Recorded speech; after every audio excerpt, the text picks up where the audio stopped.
What's a death investigator? A death investigator? Well, we investigate all manner of death. So it's not, most of the time when people think about death investigation, you tie back to that idea of investigations. They think of a criminal act. Mm-hmm. Well, not all deaths are related to criminal activity. So, Right. You begin to think about homicide detectives. Well, what's the focus of a homicide detective? Well, is it dealing with the body specifically? Mm-hmm. Or is it, from a police perspective, trying to track down someone that committed a crime, that brought this individual to their end? For us, in the medical legal world, I'm just like anybody else. I don't want to see murderers walking up and down the street. But our spectrum is very broad, so we do homicides, accidental deaths, suicides, undetermined. So accidental. I think I mentioned accidental, but natural deaths. And for me, working in the world that I inhabited for so long, and now teaching for so long, I always found that the natural deaths were probably more intellectually stimulating than homicides most of the time. Interesting. Yeah. So what is your job when you get to a crime scene? We are the eyes and the ears of the forensic pathologist in the field. So if you work for a coroner's office or a medical examiner's office, which they do the same thing, but they're distinctly different, okay? The coroner and the medical examiner. Mm-hmm. Okay. Yeah. And like in Florida, they don't have coroners here. You have medical examiners. As a matter of fact, the medical examiners in Florida are regionalized. So you've got various regions throughout the state, and each one of those offices is headed up by a forensic pathologist. Whereas if you go to a state that still has a coroner system, which there's approximately 24, I think, they're elected officials, and they may or may not be physicians. So you come to some place like Florida where the person running the office is actually not just a physician, they're a board-certified forensic pathologist. I started my career in Louisiana way back when dinosaurs roamed the earth. And in that world, the parish coroner was elected. But in order to... Steve, that's really loud, bro. You're chewing. Really? Yeah. It's kind of... The chewing returns. It's kind of... yeah. You're masticating over there. Yeah. In order to run for the office of coroner in Louisiana, you have to be a physician. But if you go to, say, another state that has a coroner system, you don't even have to have a high school degree. You can just merely have a GED. And look, some of the brightest people I've ever met don't have formal education. All right, I come from a family that doesn't have much of an educational background. Right. So, but you lack an understanding of, I think, basic human disease pathology. Understanding that, how does the mechanism of death work if you're absent that kind of foundational training. And the way I've always looked at it is that we give a lot of lip service in this country to, what we're going to do for our kids educationally, or some special project and that the government wants to fund, a new after-school program or a new playground and that sort of thing, where you've still got coroner's offices that don't have coolers that function. And people don't think about the dead. They never have. They don't want to think about the dead. They want to think happy thoughts. Mm-hmm.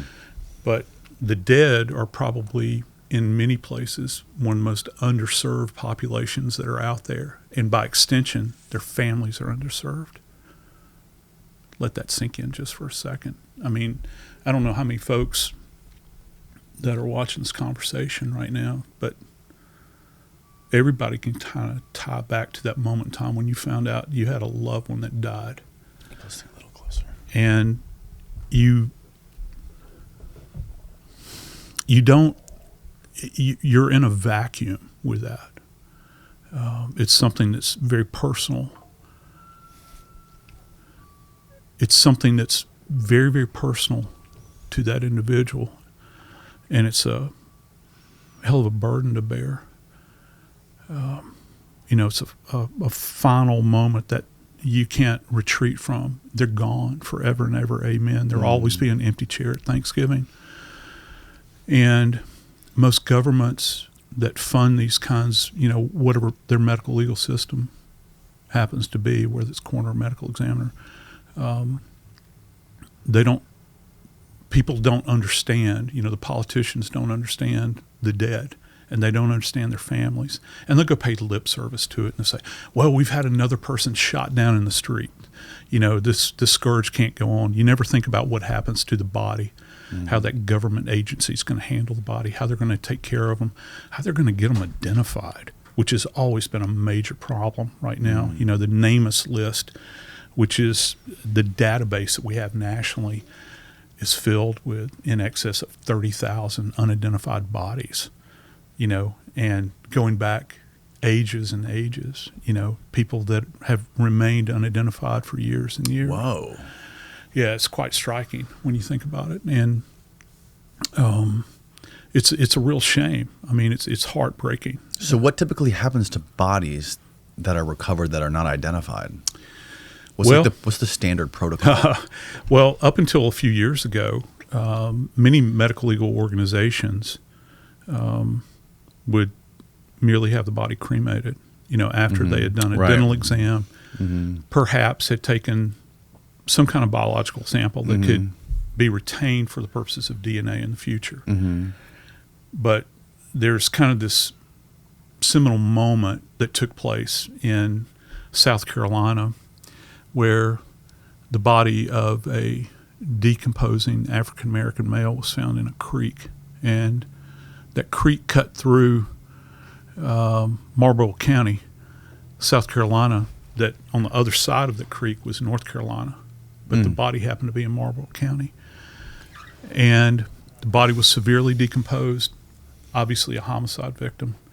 Couldn't get him ID'd. And the little coroner's office that was in Marlboro County didn't have space for the body. None. They didn't have a cooler or anything. Well, they had the body cremated. That was Michael Jordan's father. What? Yeah. So you can imagine the Jordan's family, how taken aback. But, because you hand them over, some type of receptacle containing ashes, and that's all you have left. Even if the body is decomposed, I can't necessarily fault the guy in the coroner. He can't take the body home with him. Right. What's he going to do with the body? They just didn't have the resources for that. And that's not an isolated event. I mean, that happened, But now I think that that was kind of a wake-up call, I think. How long was his body out there before they found it? I can't tell. Do we know? It was long enough for him to be in a moderate to advanced state of decomposition. And if you remember, he was essentially carjacked. Right. And his car, and it was that luxury sports car looking Lexus thing that he did, a 2-door thing, that he drove. This was early 90s? No. This is back in the 2000s, early 2000s. This is that late? Yeah. Oh, wow. I thought it happened way earlier than that. So it says 93 here. Maybe that's wrong. Oh, his body was found August 3rd, 1993. Yeah, sorry. Oh, okay. 1993. Right, okay. So, it's problematic. It's problematic when you begin to think about, and it would take a case like that, I think, to give a wake-up call to some of these isolated locations. But again, they could, they could be facing the same thing. You never know where death is going to visit at any moment in time. Now, I want to talk about the Kohberger stuff. I want to ask you about the Epstein stuff. Yeah. But before we do, all that. Yeah. Can you sort of walk me through how you got from your upbringing in, I think you were like raised in like a trailer park in Florida, is that right? Louisiana. Yeah. Oh, it was Louisiana. I thought it was Florida. And then another trailer park in Georgia. So like start like from there leading into, how did you get interested into doing this stuff, investigating these homicides and even working in like a coroner's office and all this? Yeah, I kind of came, I fell backwards into my career, I think, and a lot of it had to do with, to a certain degree, my upbringing. I think early on when I was born, I was actually named in honor of a great uncle that was a homicide victim, and he was shot down in the streets of West Monroe, Louisiana, and his name was Joseph, and he was the brother of my paternal grandmother, who I adored, that essentially had a big hand in raising me. And when my father got home from his service in the Marine Corps, which was mandatory, by the way, because he had attempted to kill our whole family. What? Yeah. My grandmother hid me beneath a bed, and I write about it in my memoir from several years back. But there used to be this kind of rule, back in the late 60s, early 70s, Vietnam had spun up, and it's like, all right, you're either going to go to the penitentiary or you can join Marine Corps. And right. He chose Marine Corps. And so, but as soon as he got out of the Corps, he promptly picked me and my mother up, and we headed out to Georgia, left Louisiana, which I am a proud Louisianian, my home state. When he got to Georgia, he lived there with us for about a year and then abandoned me and my mother, again in another trailer. And so he's off. I don't really see him again. And my mother remarried, to say the very least, a very interesting person. And it set a fire within me because of the experience I had with stepfather. Because as a child, I was always told that you're going to turn out just like your dad. You're going to be him. That's what was going to happen. And it's kind of funny. I had this revelation many years later. I was a Seinfeld fan, still am. And the episode where George is going to do the opposite. And in there, he'll do the opposite of anything else he's ever done in his life will work out. Well, I'd been doing the opposite for years and years. And I think a lot of people that come up in these worlds of abuse and all that sort of stuff, they say I'm not going to be like that. But I was purposed in my life that I was not going to be like him, that I was going to achieve something, that I was going to set a standard, perhaps for myself, most importantly. But more importantly, I was going to be a good husband and a good father, in addition to being a success.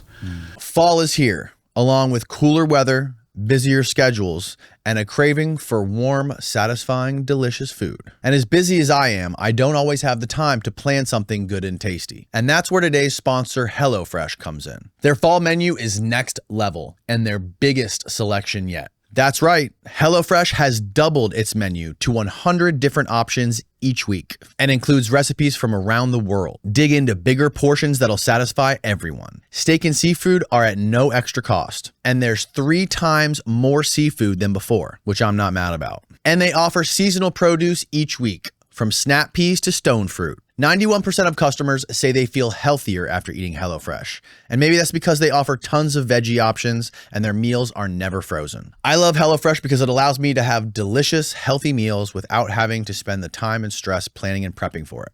I don't always have time to go buy a bunch of different ingredients and random spices for one specialty dish. I supplement a couple of meals each week with HelloFresh, and I recommend you try it too. The best way to cook just got better. Go to HelloFresh.com/Danny10FM now to get 10 free meals plus a free item for life. 1 per box with active subscription. Free meals applied as a discount on first box. New subscribers only. Varies by plan. That's HelloFresh.com/Danny10FM. F as in Frank, M as in Mary, to get 10 free meals plus a free item for life. It's linked down below. Now back to the show. And the fatherhood and, and marriage were down the line for me.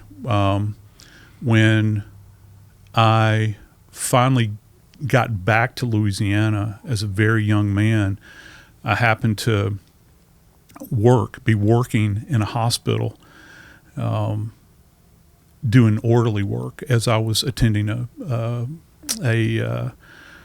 junior college, community college down there, Delgado, and the parish morgue was being renovated, parishes instead of counties, and the coroner's office was coming there to do autopsies, and I happened to meet the coroner investigator for that office, happened to meet the forensic pathologist, and I was just like an orderly, and I was bringing the bodies in and out of the morgue.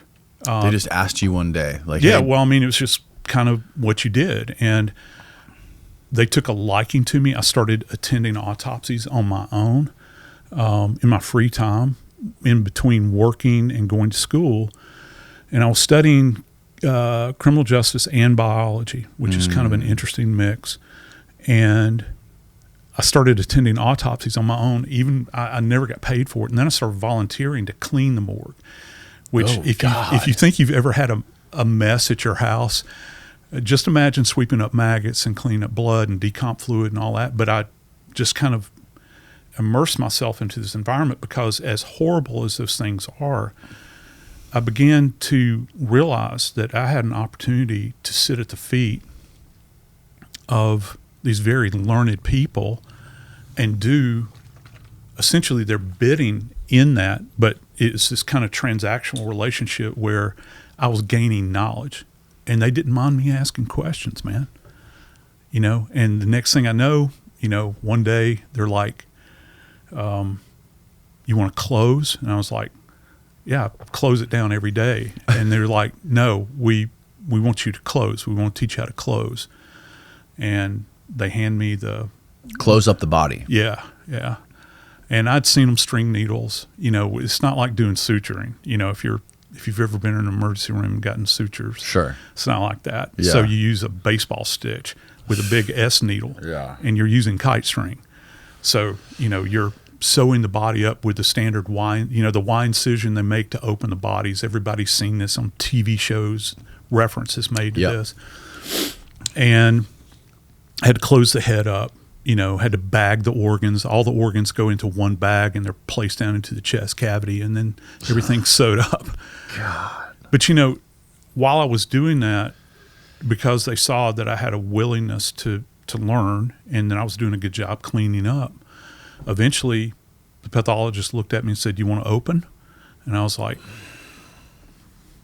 "Yeah, dude, sure. I'll give it a shot." So here I am, this, 21-year-old kid with no real formal education or training.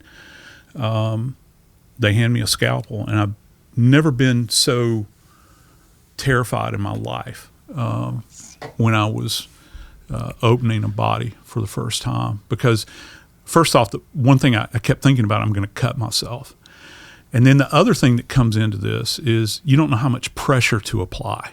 How much pressure do I apply to this fine edge of this scalpel to press down and initiate that. Do you use a marker and draw out where you're going to cut first?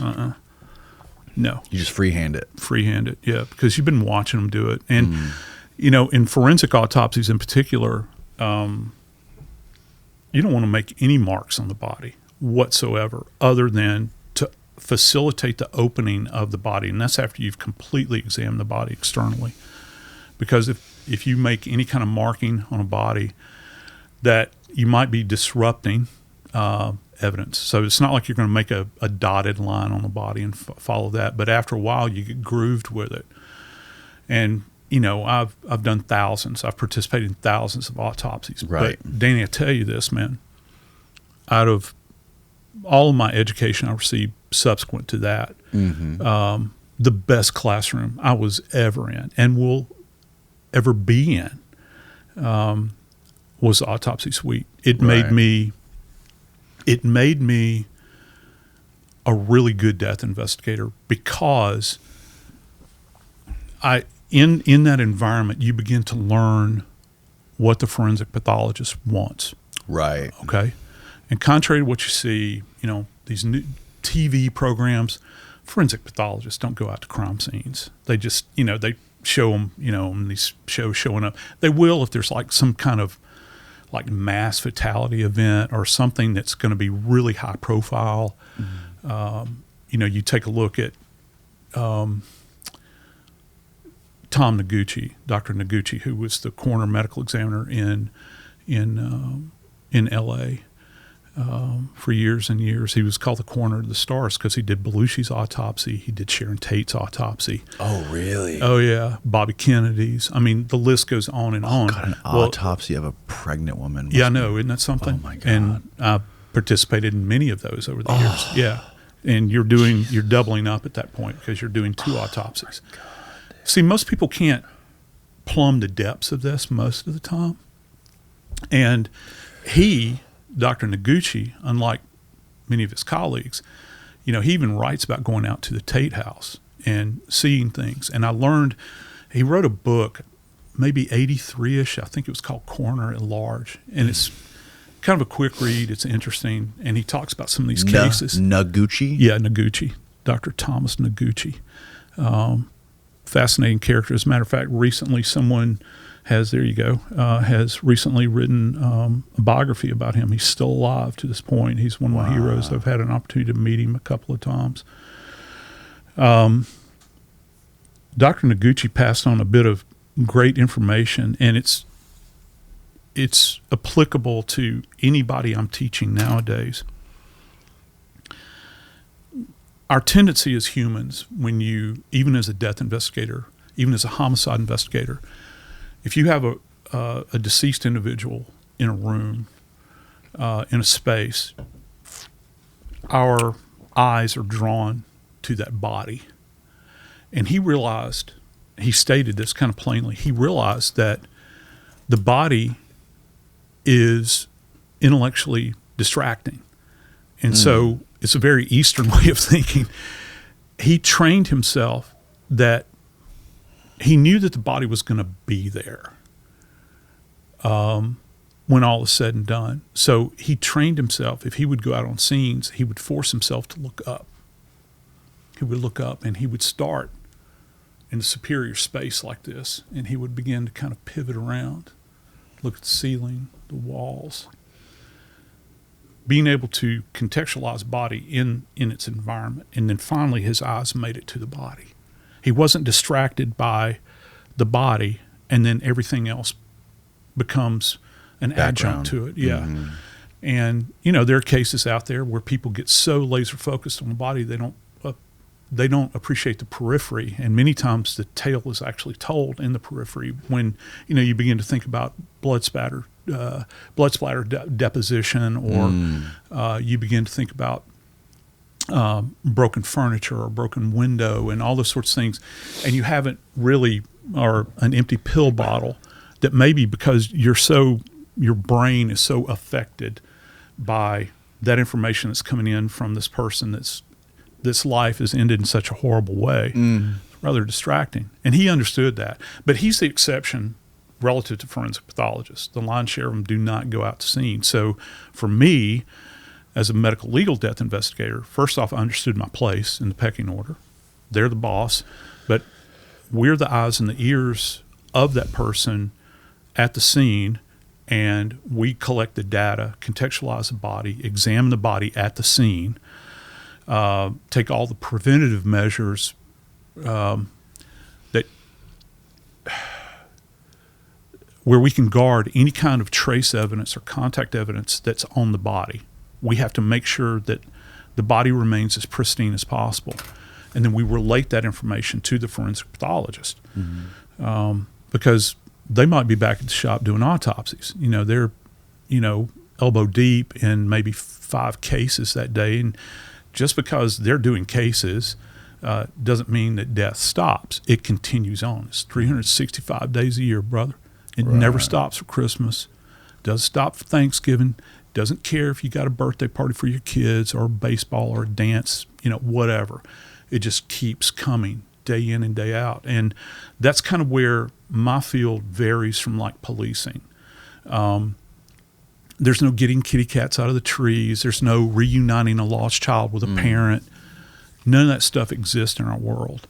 It's death day in and day out. And if it's not about the body, it's trying to find out who they are and getting the families notified, which is one of the worst aspects in my world, because I did, roughly 2,000 in-person death notifications as well. Oh, my God. And so that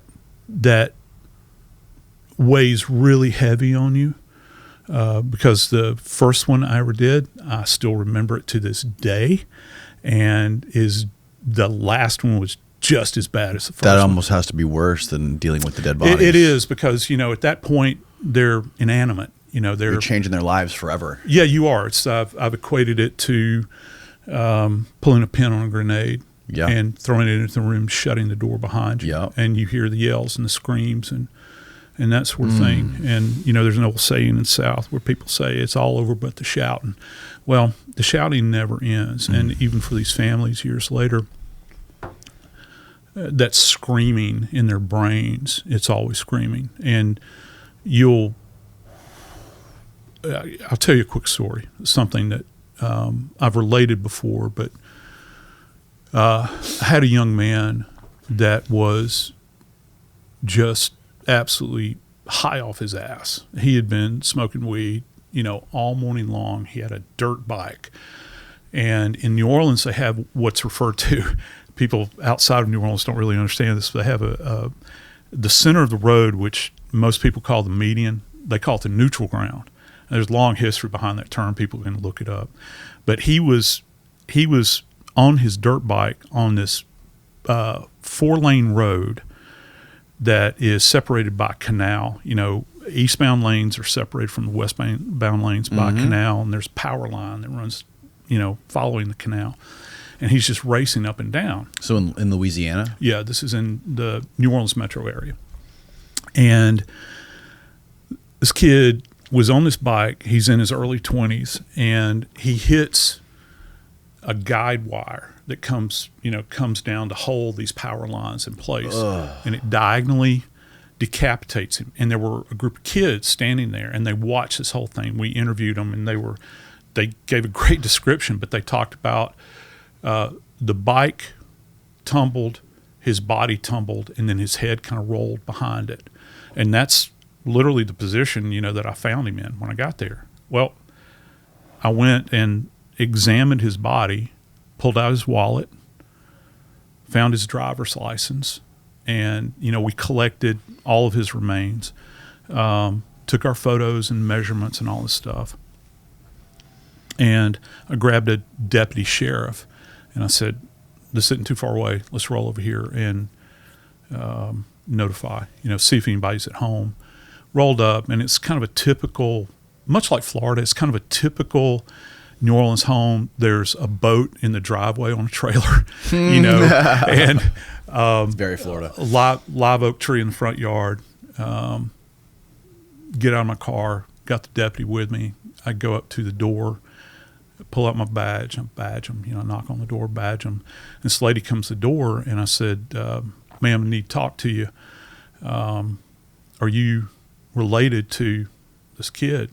And she said, yes, that's my son. And immediately she's, she goes into what's wrong, what's happened, on and on. Her husband comes down, and he immediately screams out, what are you doing here? Why are you asking about our son? I said, we need to sit down. I go in, I said, and this is kind of the way I notify. You can hem and haw around it. So you go inside and sit down. Oh, yeah. And I sit down and I tell him, your son has been killed in an accident. And of course, she's screaming, carrying on, which is understandable. And you leave them with a card. That's what you do. Your business card, and it has, here, call this number. This is where his remains will be. You need to make funeral arrangements. We're going to take him back to the office. We're going to do an autopsy, do an examination. That went in that direction and it was probably 6 months later. I was on duty. I got a call from police. We need you out at this address. And this address was on Airline Highway in New Orleans. And if anyone's familiar with Airline Highway, this is where all the no-tell motels are. It's where famously, Jimmy Swagger just gacked out a couple of weeks ago. That's where he got caught with the prostitutes. He'd come down to New Orleans. He'd pick up a prostitute. Really disgusting stuff. It's that same collection of these no-tell motels. And a guy had barricaded himself in a room, and he was apparently a deputy sheriff. And they'd called SWAT out. He popped himself in the head. He died, right? So I go out, and I'm looking over the scene, and this is one of these little slices of life, that you don't really get in any other context. His badge case is there, which commonly, if you're in law enforcement, you'll put your license in your badge case so you can get out of a ticket. You put, my license is in here somewhere, and they see the badge. Oh, well, who do you work for? Just go on. And he had a Beretta 9mm pistol. It was his service weapon. He was a reserve deputy in an adjacent parish, and this guy was just like super jacked. It turned out he had roid rage. He was always angry, aggressive, and all this sort of thing. Suffered also from depression, shot himself, pulled out his driver's license, and the address was familiar.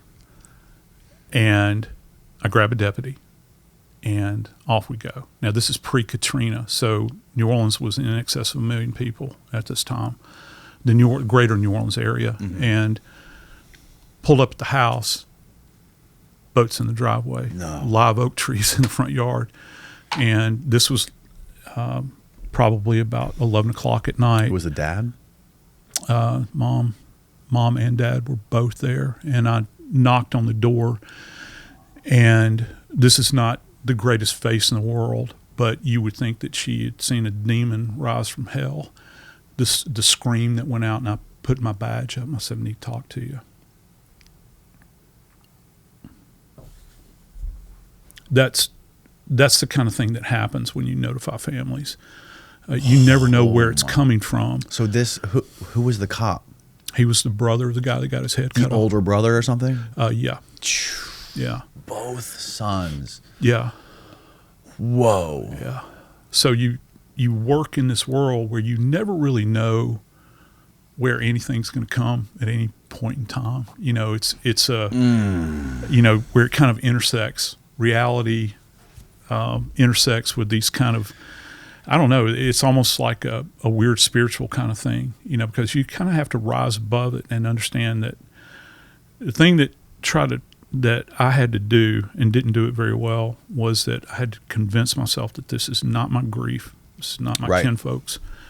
And you can only do that for so long. Did you know 1 in 8 Americans are currently using anti-anxiety medications? The Amanita muscaria mushroom has been growing in popularity for uses to treat anxiety and addiction. And it was recently sent to me by today's sponsor, Minnesota Nice Ethnobotanicals. It's non-addictive, and it activates the same GABA receptors as benzodiazepines and alcohol, making it a great way to help taper off dependency. Stress and anxiety make it easy to slip back into addiction, and that's why thousands are turning to Amanita muscaria from Minnesota Nice. It's not a magic bullet. Real recovery takes community and support. But this mushroom has been used for centuries to promote relaxation, improve sleep, and even enhance dreams. Their founder, Christian Rasmussen, used Amanita muscaria to overcome his own withdrawal and build Minnesota Nice to make natural healing accessible and affordable. Their capsules kick in within an hour and last 6 to 8 hours, and they cost a fraction of other pharmaceuticals. And it's not just Amanita. They've got Blue Lotus gummies. Yes, Blue Lotus in a gummy. Reishi mushrooms for sleep, and way more. Plus, they give back, like donating $12,000 to the Fungi Foundation and leading new research with brain mechanics. This is the kind of company I can get behind. Try their incredible blends of ancient and modern technology. Minnesota Nice wants to help you find harmony with my exclusive offer. Go to mnniceethno.com/DJ and use the code DJ22 for 22% off your first order. That's mnniceethno.com/DJ ethno.com/DJ and use my code DJ22 for 22% off your first order. It takes toll. Death always takes toll. Death, when I wrote that book many years ago, I Blood Beneath My Feet, is that what it's called? I anthropomorphized death. And I talked about how death was actually a figure in my life that rode along with me. And it got so bad, particularly toward the end of my career, where it would, death would be there whispering in my ear, "You see this, boy, I can do this to you anytime I want." And I bear witness to death day in and day out. And listen, I'm not alone. Right now, as we speak, Danny, there are people that are out there that are doing this job. They've been doing it for years, and they're going out on some of the most horrible things that you can imagine: decomposed bodies, abused kids that have died, some grandma that has died in the house where the kids didn't give two hoots in hell about her, and she's found decomposed in her bed because no one's visited her. And so they're bearing witness to all of this horror day in and day out, and they're trying to cope with it, but it's really hard if you don't have somebody to talk to about it. When you were a kid, did you think about death often? Mm-hmm. Yeah, I did. I thought about it, first off, because named after a homicide victim. Right. And that was a big deal in my family. Well, your Uncle Joe would be real proud of you, and then the event with my father, and then reinforced by my stepfather, who I thought was going to kill me. So when did he actually try to kill you physically? I got beatings every week, and they were on a schedule. Jesus Christ, man. Yeah. So I used to tell myself when I was a kid that I'd say to God, "Okay, God, I'm getting all the bad stuff out of the way early in my life." I don't know how I had the ability to do that, because next part of my life is going to be great. It's going to be great, man. I'm getting past all this, but the next part of my life is going to be great, no matter what. Because and listen, everybody's got somebody done somebody wrong song, But in my world, that's kind of how I looked at it and tried to rationalize it and try to understand it. And so it was something to do with you being named after the great uncle and the abuse you had to suffer under your stepfather. Something flipped a switch in your brain, wired you in a way where you were just drawn to this stuff. Yeah, and first off, I've always been curious. I've got a scientific mind. I enjoy scientific inquiry, particularly when it comes to the biological sciences and trying to understand the mechanism of death. And I was able to function in the morgue. Morgue's easier to function in than being out on the street as an investigator. Scene. And so I had to do both those things. So I would be in the morgue during the day, and then at night I would be investigator. And so I would take call at night and run all the cases. And back then we had a really small office. There were when I started, we only had 3 investigators. And then 2 of us worked in the morgue. So you'd have 1 week off from working in the morgue. And then at night, you're rolling on cases, and you have to get that body into the morgue. You have your livery service that takes the body, and you're having to fill out paperwork because most of the time you don't go to the morgue with the body because there are other calls holding. Right. And it can be anything. It's a grab bag. You never know and that's one of the things. First off, when you're young, it's exhilarating. You get a call from dispatch that they need you at this, and you don't know what it is, and you're jacked on that. When you're a kid, after a while it gets rote, and then after even further down the road, it's horrific. I don't want to do this anymore. I don't want to do it. Yeah, I've always looked at people who do this kind of thing, type of stuff, whether it be what you did or even firefighters who see some terrible stuff, as like a different breed of human. Because I could never see myself, not in my wildest dreams, like ever. I would do anything in my power to not do this kind of stuff. Like I want to be nowhere near anything like this. Yeah, you would think that. I think you'd go to a default where you would recoil. Yeah. But that flame that had started in me, and that was further exacerbated by what I went through, growing up through my teenage years. I could go out on something because I was trying to prove myself. I was trying to prove that I was capable of handling anything, and that I was going to shine through and be a real success. I could go out on some of the most horrific cases where you got like multiple homicides, or you've got, you're inside of a Piggly Wiggly refrigerated truck with 16 unidentified bloated bodies, and you're having to take the jaws out of all of them because a jackup barge in the Gulf of Mexico was trying to outrun a hurricane or a tropical storm, and you wind up getting these bodies, and you're in there and you smell like the dead. And that happened to me in the back of a refrigerated Piggly Wiggly truck because we didn't have enough room for the bodies. Oh my God. Yeah. So next time you see a Piggly Wiggly truck going down the road, a refrigerated truck, just think about that. I will. Yeah. But yeah, so based upon that, and based upon that, what that was that I went through as a child, I could look at that, and my stepfather's name was Bruce, and so I would look at a maggot-infested body, bloated, dead, for a protracted period of time, and I would look at it and I'd say, "This is bad, but it's not Bruce." And that's kind of the way I marked myself relative to that. Saying, "Bruce, it's not Bruce. I can do this." And so when I could flip that switch in my brain and I could make detailed notes, I could go and sit down with a forensic pathologist and engage in conversation, passing information on, receiving information back.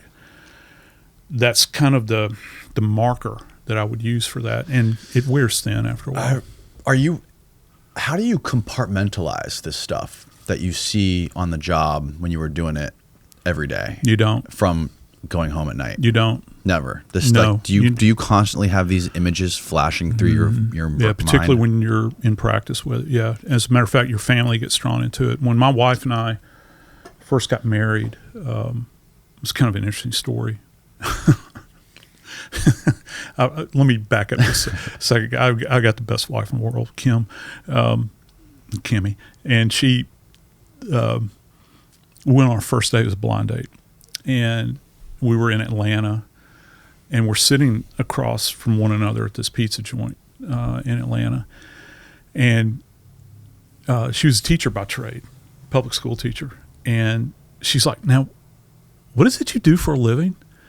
And I was like, "Well, I'm a medical legal death investigator. That's what I do. I work at the medical examiner's office, and I go out and examine the dead and try to, determine what their manner and cause of death are." And as we're leaving the pizza restaurant, she's absolutely beautiful, and I'm thinking, my scruffy ass is not going to get another shot at a woman that looks like this. And so I'm thinking, I got to make the most of this. And so we're going to the car, and we get in the car, and she said, "I never thought about death till I met you." And you can take that any number of ways. It's like, I've had enough of this date, I'm going to go end my life, Or it's like, most people don't. They don't really know what happens to the dead after they're gone. And so the world that we inhabit, most people cannot, when you try to talk to them about it, if you're at a cocktail party or you're having dinner, they want to hear your ghastly stories, but they don't want to hear the price that you've paid for those ghastly stories. So back to my wife, once we got married, to give you an indication as to what it was like, when I would get home in the evenings, we had a laundry room, kind of like a mud room on the back of the house. I'd park in the back of the house. I'd walk up to the steps, and she would meet me at that back door, and she would say, "Did you have a decomp today?" And this is a common occurrence, a common conversation. Now, I didn't have one today. Next day, did you have a decomp? Yeah. Okay, go ahead and take your clothes off. And I take my clothes off on the stoop. And she Burned them? No, she'd clean them for me. Wow. And so with, the spouses that have a loved one that are involved in this, you can't escape it. It's like, when we were dating, we'd ride through Atlanta, and I wouldn't say, hey, look at that beautiful building. I'd say, I had a homicide there, had suicide there. I worked a multi-car fatality right there. One of the original Krispy Kremes in the South is located on Ponce de Leon Avenue. And like many people, I enjoy Hot Fresh now. So there you go, free plug. We would, in our dating years, we would go there and watch them come off the line. And I would sit there and I'd get these donuts off the line. And across the street from where we were, I'd had, on one street corner, I'd had 2 homicides, and I'd had a motor vehicle accident where a guy was driving a Ferrari that had him and his girlfriend had wrapped around a pole, and they'd both died. So that's just inhabiting that one geographic location. And so when you live in a place like that, your brain is populated, for lack of a better term, with cases, or if you want to go more spiritual, ghost of all of these cases. So in the area you lived, obviously you would, what's the farthest you would travel out to go to a crime scene or something like this? Did you have a 10-mile radius, a 50-mile radius? No. Fulton County's huge. I work for Fulton County. So in Atlanta, New Orleans as well, I worked in Fulton County, and to drive on a non-traffic, Atlanta's notorious for traffic, right? So if you went from the most distal location in the north part of the county, which in the north part of Fulton County, you can almost see the Blue Ridge Mountains. If you wanted to drive all the way to the most distal southern portion of it, even at midnight, it would take you, I don't know, maybe an hour and 45 minutes with no traffic. And then in New Orleans, where I worked in Jefferson Parish Coroner's Office, which is the parish that's immediately adjacent to Orleans Parish, we went from you've heard of the world's longest bridge, the causeway that goes across Lake Pontchartrain. So it's 26 miles long. Halfway on that bridge is our northernmost portion of the jurisdiction, all the way to the Gulf of Mexico. And so there were certain parts in that environment where I've gone out on an airboat just to get to a homicide victim's body. Lord.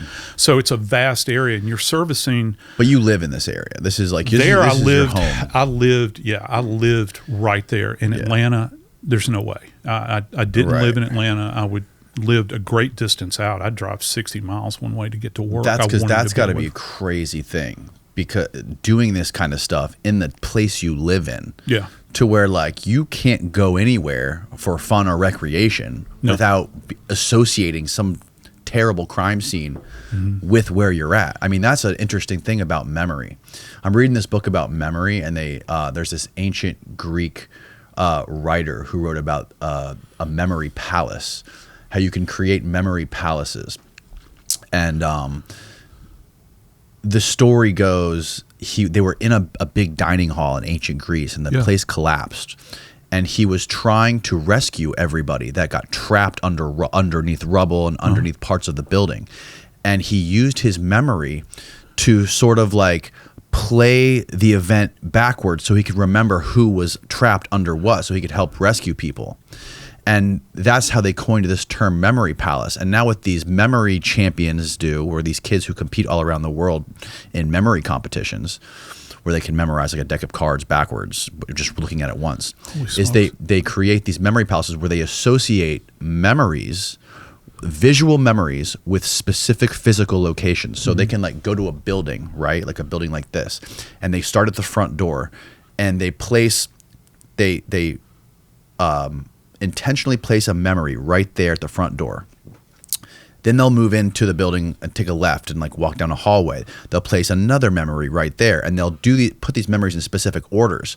So now, like all they have to do is once they do that once or twice, and think about walking through that building and where they placed each memory physically, associating an image with it. Now, whenever they just visualize the interior of that building, those memories just come right to them. So do they anchor it with like a red chair, even though a red chair might not be in that space? Or how do they anchor that memory in place so that they can go back and recall it? I think would be my biggest thing to try to understand. Yeah. So one of the things they would do, like if you wanted to remember, like you said, like a red chair or whatever, they would say, like if the red chair is the first part of the memory that they have to recall, they would put the red chair by the front door, and they would do something, animate it somehow. Like think of something novel or unique that you could do with the red chair in your mind's eye to make it stand out more or to make it memorize. Gotcha. Like anthropomorphize it, give it two eyes Yeah. or whatever. Cover it in blood. That would be a great way. Yeah. A big bloody red chair. Like you're never going to forget that. Right. And that's the first part of what you have to recall about the memory. So that was like, just say the first card on the deck of cards. Yeah. So you're always going to remember that and associate it with that being the front door is going to be that red bloody chair. It's like just gets seared into your memory. So anyways, that idea and of experiencing all these crazy homicides and suicides and these just awful scenes and living in the same town. Yeah. And being there all the time has to be so traumatic for you. Yeah, nothing personal against Atlanta, but it's like, I go there to catch planes. That's the only reason I go to Atlanta. If somebody gave me tickets behind home plate for a Braves game, I wouldn't take them. I'd give them to them. Yeah, and of course, I say that now, Braves don't play in Atlanta anymore. They play up north. So, yeah, maybe I'd take those tickets because I didn't work in that area. But there's like, it's so, and the really insulting thing, Danny, was that when I had like the major break that, kind of put the stake through the heart of my career, I left the office in an ambulance, thought I was having a heart attack. My wife, I was infantile. I mean, I was shaking all the time. It was horrible. It was a horrible period of time, real dark, very, very dark, just total mental collapse. When my wife, and this is before it was cachet to talk about PTSD, all right? So this was like 2004, 2005. People were talking about it, but not like it seems like everybody in the world's I've got PTSD. She called up, to try to understand what kind of services there were for me. And this is kind of seared into her brain. Lady she was talking about, she said, well, I can tell you this. You're not going to get any disability for PTSD through Fulton County. Too many people can fake it. And maybe they can. I don't know. I know in my case, though, kind of left us, in the lurch as a family. And how did you end up dealing with it? Started therapy. I went through 3 different therapists, and one therapist was when I began to tell, I had reoccurring nightmares where I was on the Mississippi River nude on a barge that had broken away, and I was almost tied, frozen to the deck of this thing, surrounded by decomposing bodies, and I can't close my mouth. Flies are coming off the bodies, and they're crawling in my mouth, and that was a reoccurring nightmare. And the first therapist that I had said, I don't know that I'm going to be able to help you. And second therapist I had kind of stared out the window. Third guy I hit was a PhD psychologist that was a Vietnam vet. And he helped significantly. he's kind of the guy that got me prompted initially toward writing, because look, dude, I'd always written like technical stuff, forensic reports. Right. I was one of those kids in school. I detested when the teacher said, "Okay, we're going to journal." I was like, oh, I hate that crap. I have no interest in doing this. Right. But it planted a seed in me, and so the best thing that happened, one of the best things that happened for me, was I began writing this book. We lived in a little cabin up in the mountains, and I'd gotten an appointment academically. It was my first stop at a college that was up in the North Georgia mountains, and I did it. He was not pleased that I took the job in academia, because he said that because they hired me to start a forensics program. Who was not pleased? My therapist. Oh, gotcha. Yeah, he was not pleased with that. And he said, you're going to go back through this again and again and again. And, of course, I started teaching a course that I designed called Medical Legal Death Investigation at this college. And he's right. I did relive it. But, it turned out that along with writing the book and talking about this to these kids, where it drew me back to the science of it. And I knew that I didn't have to go back to the office. My office now was on campus in this bucolic, beautiful campus. The place is gorgeous. And I landed there, and there were still the nightmares that didn't subsist for quite some time. There was the agoraphobia, someplace like Walmart, complete no-no, or even in restaurants where you what do you call it? Agoraphobia? Yeah, agoraphobia, fear of like crowds and being crowded and kind of herded into places. And I'm from New Orleans, baby. I've been going to Mardi Gras for years. And you can, for me, it unnerves me. Like if I'm really, yeah, still to this day, if I'm in the bathroom, like at the mirror, my wife walks in the door in the bathroom just to talk to me, I can't stand there. I have to, I'll shuffle outside the door and, go into a bigger space and talk to her, Never shared that with anybody, but yeah, that's just is like it similar to claustrophobia. Yeah, it's claustrophobia and agoraphobia. Agoraphobia has to do with you crowds, have to have people there. Yeah, so you could be in a small room by claustrophobic. yourself, and you're not bothered by it. If no one else is there, I'm okay. Wow, that's funny. Like the space we're in right now. I'm cool, man. I'm cool. I know the exit's there. There. I have no problem. But yeah, it's a combination of the agoraphobia and also being claustrophobic as well.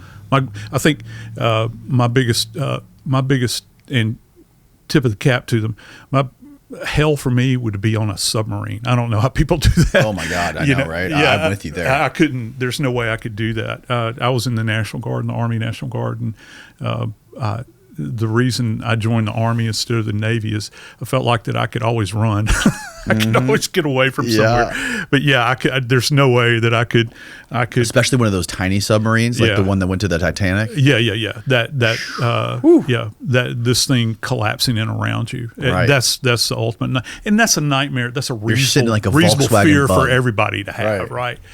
But my fear. This is what my fear was rooted in. My fear is always the fear of death, and it comes on you, starts here in the chest, and you shallow breathe, you start to sweat, get palpitations, you think you're having a heart attack, you get lightheaded, dizzy, and you feel like you're smothering, like you can't catch your breath.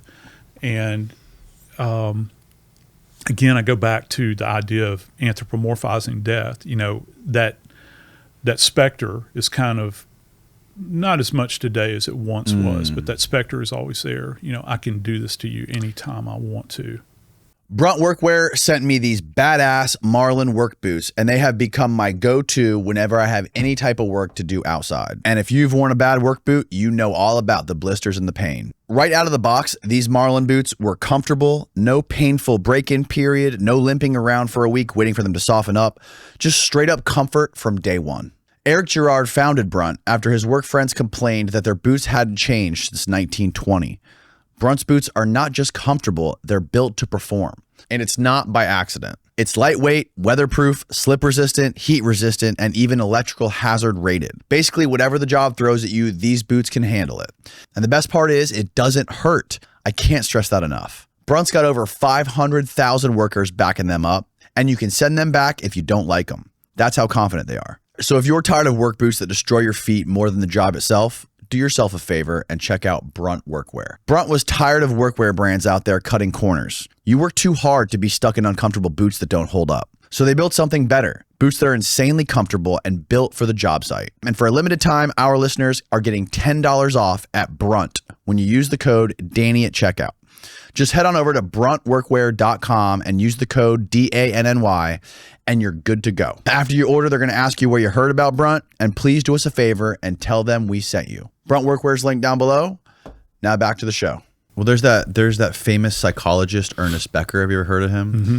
Yeah, where he talks about like the fundamental driver of the human psyche is the fear of death. Yeah, that's what drives humans to do everything they do, and create art and to leave things behind them that have this symbolic immortality, right? Kids, art, all kinds of things like that.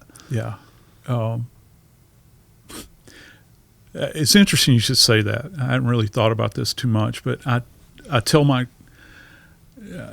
where I teach now at my university, Jacksonville State, I tell my kids there, you teach them the science of death and you talk about it, you walk them through it, you walk them through, kind of an imaginary crime scene, or you demonstrate images to them, things that you experienced. But one thing I always come back to is it kind of dovetails with what you're saying here. I tell these kids, look, no matter what you do, the quality of the report that you write, your observations that you make, 100 years from now, they're not going to view you as a scientist or an adjunct to a scientist or whatever the case might be. They're going to view you as a historian. Those things that you write down, those things that you communicate to other people about this death that happened in a very quiet place that no one else took notice of, that the rest of the world probably didn't even know this person was alive. That's what you're going to leave behind. And whoever goes back to read that report for whatever reason, maybe it's a cold case or maybe they're doing genealogy research just to try to find out about their family, they're going to learn a lot about you as a person by the level of attention and respect you pay to the dead. That's forever emblazoned on whatever data source that you're using, whatever platform they'll be using then. It's a recollection of that. And that's, we, in the medical legal world, there's this kind of trite term that's used that it's kind of trite, I guess. We speak for those that can no longer speak for themselves. How many times have you heard that term? There's a lot of truth in that, though, because I don't view myself as an advocate for justice. All right, there's tons of other people that go out screaming about justice. They want to do this. I advocate for the dead to try to tell their stories scientifically, and let the chips fall where they may. Right. But they deserve to have a story told about them. Mm-hmm. And there's a fine line to walk here, because are you writing a scientific report or are you writing a narrative about their life? But you honor them through how much attention to detail. What draws your eye? What are you up? Are you up on your training? Do you pay attention to everything that's in that environment? Because you only cross a threshold at a death scene for the first time once. That's it. You can't go back and put the genie back in the bottle. Whatever decisions you make before you enter that space are made, period, end of paragraph. You have to be so up on your game and paying attention. It doesn't matter what you got going on at home. It doesn't matter, do you have enough money in your checking account? It doesn't matter, I got to get my oil changed. Mm-hmm. None of that stuff matters. All that matters is in that moment. And can you summon the will to be in that moment? People always talk about be in the moment. Mm-hmm. Well, we've been doing that for years. do you have the capability of being present in that space and appreciating the environment and appreciating, I don't know, what the dead went through? Can you tell their story? How much do you know about how the death happened before you get there? Like, does anyone say, hey, Joseph, this guy, he was trying to rape some girl, and the dad came and blew his brains out or something like that, and then like you get there and you kind of already have a preconception of like who this guy is. This guy was a scumbag, or this guy was trying to save somebody's life. He was a hero. Yeah, I used to. I'm glad you brought that up, because I used to have this idea in my mind when I would show up at a scene. It's like you're getting bombarded with information. They're like lobbing grenades at you, and whether it's the youngest uniformed cop or it's the salty detective, they're throwing information at you, and it's kind of like Noguchi, looking up at the ceiling. I would just as soon go into a scene and not know anything. Right. I don't want to know what your opinion is. I don't want you to tell me that this is, he took the gun, stuck it in his mouth, end of story. I don't want to know that at all. You can tell me there's a gun there. You can tell me there's a dead body there. But other than that, keep your worldview to yourself, or whatever has been passed down to you. I want to see it with my own eyes. I want to observe it. I want to photograph it. And then afterwards, we have conversation. We'll have a round table discussion. Hell, we'll hop in the car and go to Denny's or wherever it is and hang out in the back. I say that because we used to do that actually in New Orleans. There'd be an area where we would leave a homicide scene and we'd gather together and talk about what we'd seen and that sort of stuff. And you don't have time for that most of the time, but I want to be as uncorrupted as I possibly can, because again, it goes back to how thorough am I going to be with what I'm documenting, and passing that information on to whoever wants to use it. Because again, back to the medical legal world, I don't care if you're a prosecutor or a defense attorney, we're unbiased. I don't have a dog in the fight with trying to get somebody that has been accused of something off the hook, and I don't have a dog in the fight with the prosecutor and they're wanting to seek justice and put this person away for 1,000 years. That's not my job. That's somebody else's job. My job is to be focused on the body and relate that information. But your flesh becomes involved. You see things,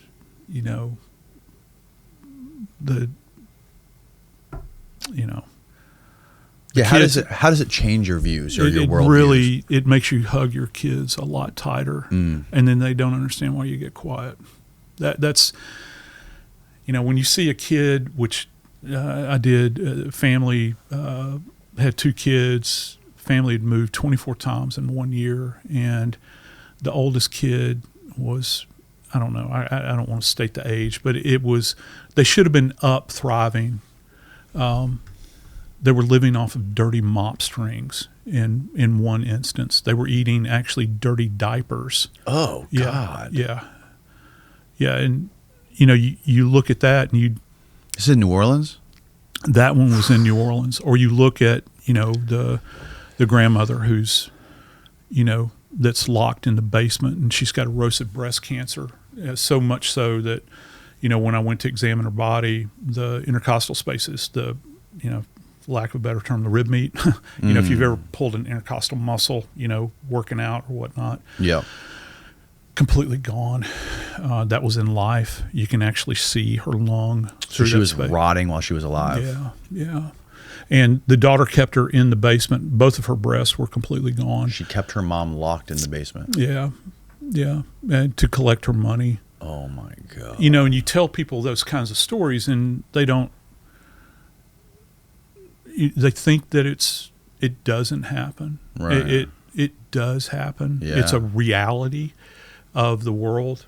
Death is a reality of life. Yeah. I had one old pathologist I used to work with that says, he used to call me Joey. He'd say, Joey, he said, the moment you come screaming into this world, you start dying. Yeah, it's kind of true, man. Yeah. And that's why at this stage of my life, I'm so very thankful for every single breath that I draw right now, because I don't, I've lived more life than I have to live. Okay, you got to look at it that way. That's the reality of it, and you have to embrace that, because I work so many cases, Danny, where the person got up in the morning, they had a bowl of cornflakes or made an omelet, maybe sat around the table with their wife, and walked out the door, and they never walked back through the door again. It ends that quickly, and you see it in a flash on the news. But for the family, that that continues on, for years and years to come. It does. Man, when I had my first kid in like 2019, there was this weird thing that happened to me. For like the first couple months, I was constantly just thinking about my own death. It didn't happen with my second or third, just my first. It'd be the middle of the night. I'd be in his room, like feeding him a bottle or like trying to rock him back to sleep. Yeah. And I'd just be thinking about like what it's going to be like when I'm dead, or like, what if I die tomorrow? Yep. And I just couldn't shake this. I was in this weird funk for a couple months. I think it's kind of normal. You think? Yeah, I think so, particularly for new dads. You feel that need to, you're the provider. You want to provide for your kids, make your family safe, all these sorts of things, and all this stuff comes rushing in. Yeah. A flip got switched in me. Yeah. Your world, I said it backwards. A switch got flipped in me. All that crap that seems so very important beforehand it's nothing. It absolutely means nothing. And,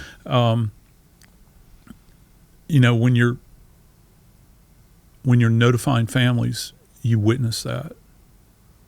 You witness that. You witness that switch being flipped in families, and it's not as deep as it's going to go.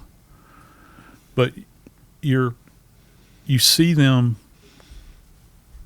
in kind of a moment where they're sitting there, Danny, and they're thinking they're not coming back. They're not coming back, and this is kind of third party.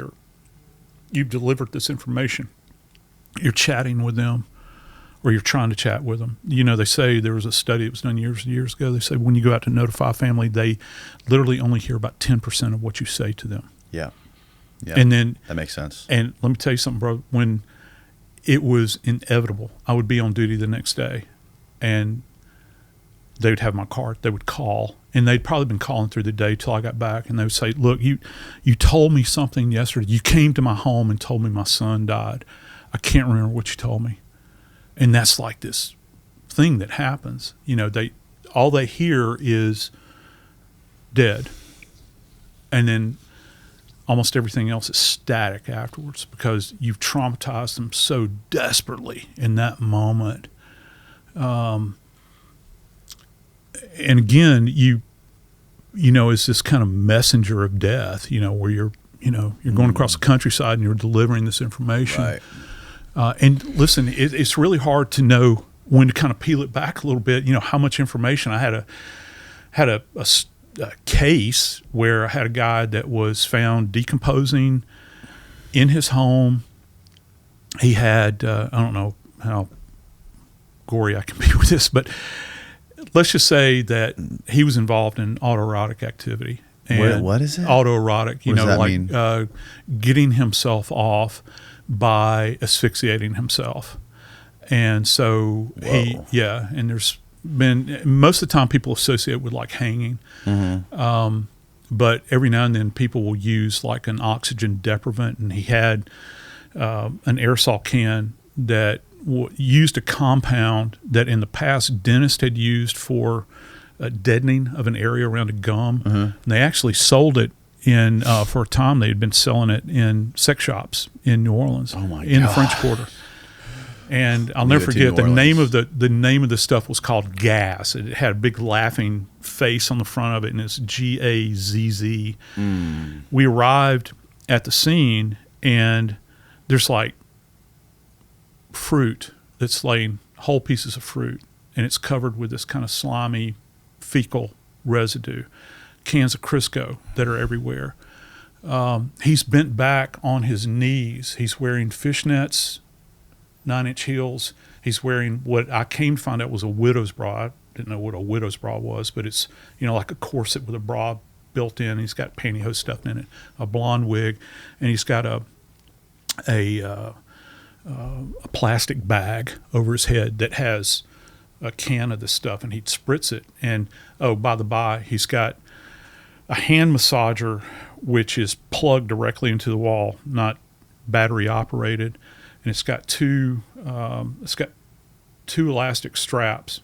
The theory is you're supposed to use this you put this thing on the back of your hand, you massage somebody's back. No, that's not what he used.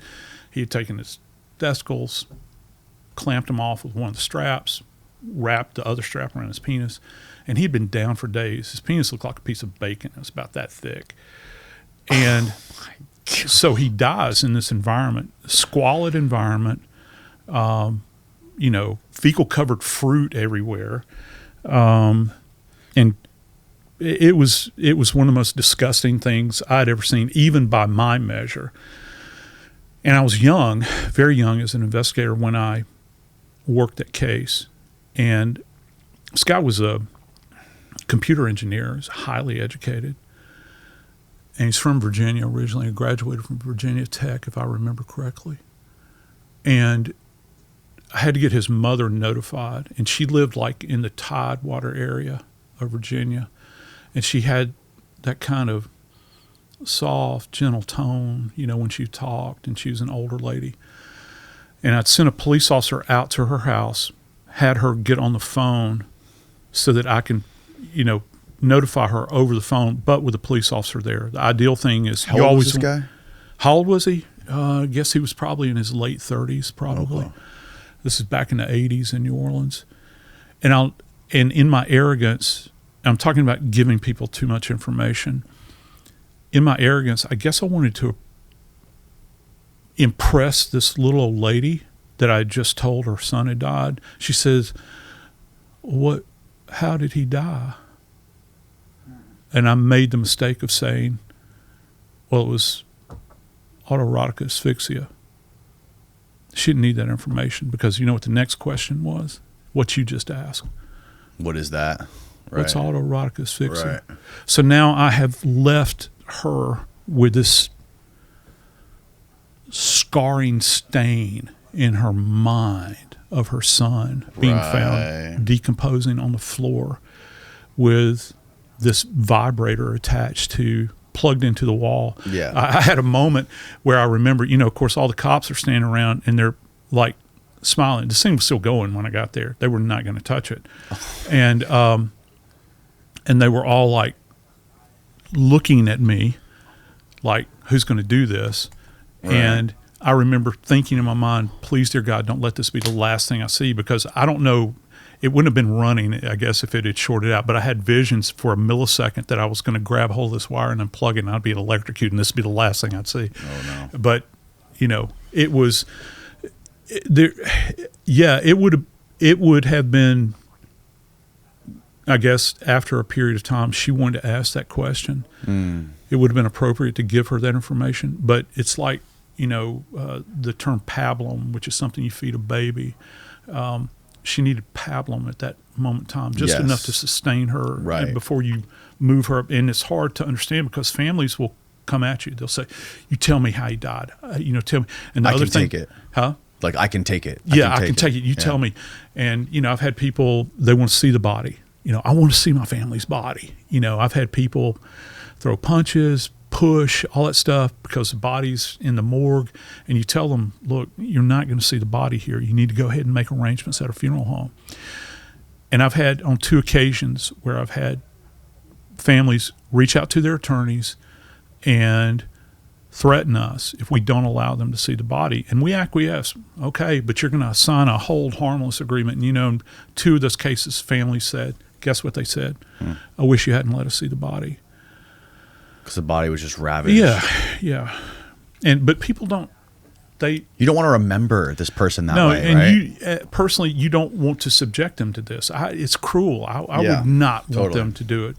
But the craziest thing to think about for me, which I've been thinking about a lot lately, is like when you see people like that guy you just explained that auto asphyxiated himself to death wearing what he was wearing. Yeah. When you see stuff like that, Yeah. like just imagine there was a day in a hospital delivery room Yep. where that person was born, and people Yes. were so excited. They just like this baby just was born into this world, Right. and it was like the best day of these people's lives. Yeah. And this And it ends mother like that I just assaulted held him close Right. to her chest, and she felt him breathe. She heard his first cry. Yeah. She fed him. Yeah, that's somebody's child, and that's why death investigation is an interesting space to enter into, because you're seeing this huge finale.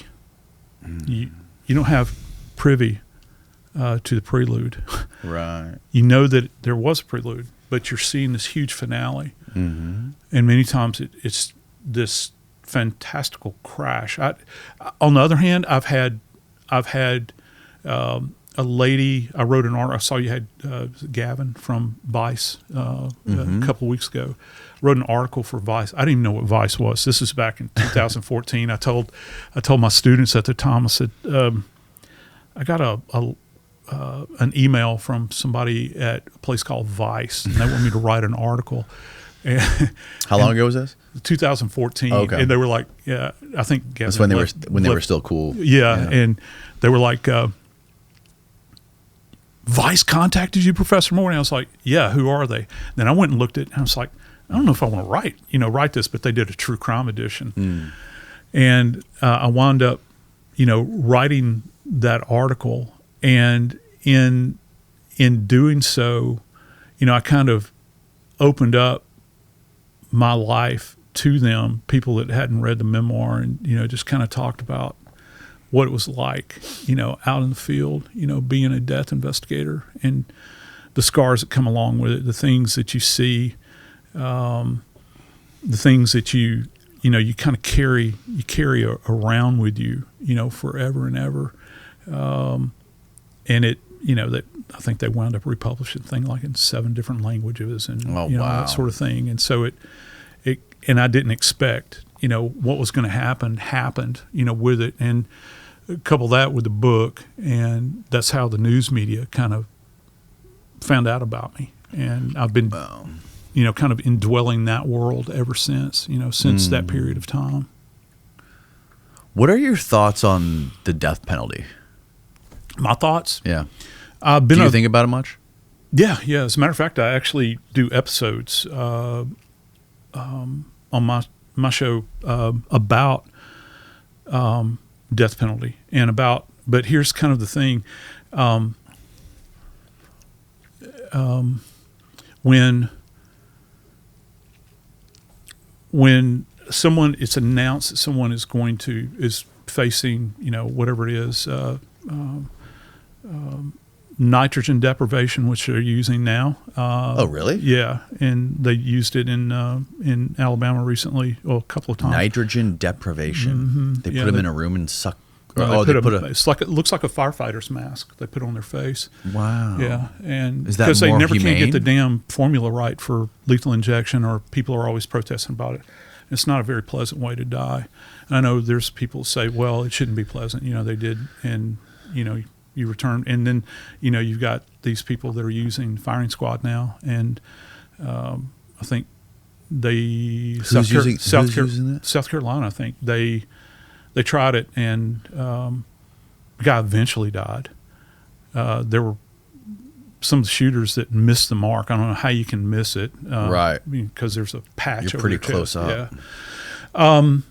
Here's the thing about the death penalty, and I've actually assisted in three autopsies on people that were executed.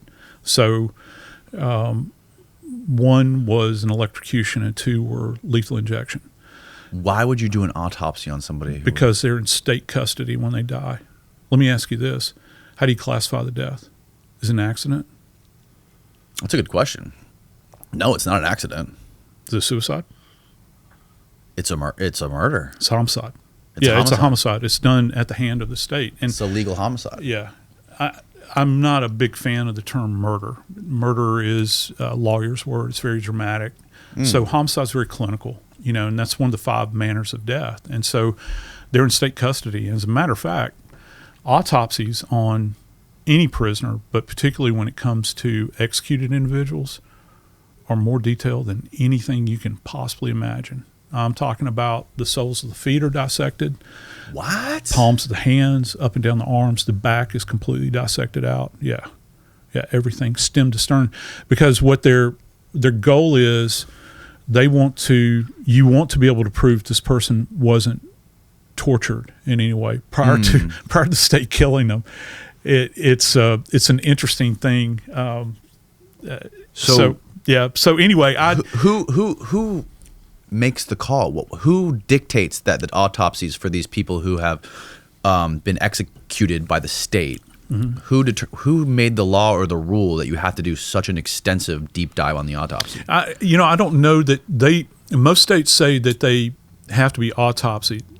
The extent of the autopsy, I think, traditionally has been dictated by the forensic pathology community, because they know where problems will arise. It's like if you have someone that dies in the back of a cruiser, all right, and they're in custody, all right, there will be so much more detail given to that autopsy than any other kind of case. And the same kind of dissection will generally be done on those individuals that die in police custody. Even if you have someone that dies in custody of, an apparent cardiac event, they're still going to be autopsied, because, you can't go back and wish that it had been done. All right. It has to be done. If you don't do it at that moment in time, one, they're either going to be buried and vaulted down in the ground, so you're going to have them exhumed if it comes, or they're going to be cremated, and there won't be anything left at that point in time. So they're going to do it. So if somebody dies in the state's custody or in the government's custody, you have to be absolutely sure there was no foul play. Yeah. There was no. Yeah, you don't want there to be any question whatsoever. That's why, so many offices will do things like partial autopsies, where they might only open the head or they might only open the chest. I'm not a proponent of that. I've always felt like in for a penny, in for a pound. You got 1 foot in a boat and 1 foot in the water. Make up your mind. Either do the autopsy or don't do the autopsy with an external exam. And they'll rationalize it in a variety of ways. But if you're going to go ahead and put the cold steel to a body, you need to do it as thoroughly as you can, because we've seen cases where people have been bitten by that. I covered, the Daybell cases up in Idaho, which you had 2 kids that were murdered. One of the kids was, there I go, use the word murdered, brutally murdered. I'll put it to you that way. One of the kids was cocooned and buried on a piece of farmland. And cocooned. Cocooned, like wrapped. They're wrapped in plastic. The body was. Yeah, and we view that as there's a certain way we view how perpetrators treat bodies after death.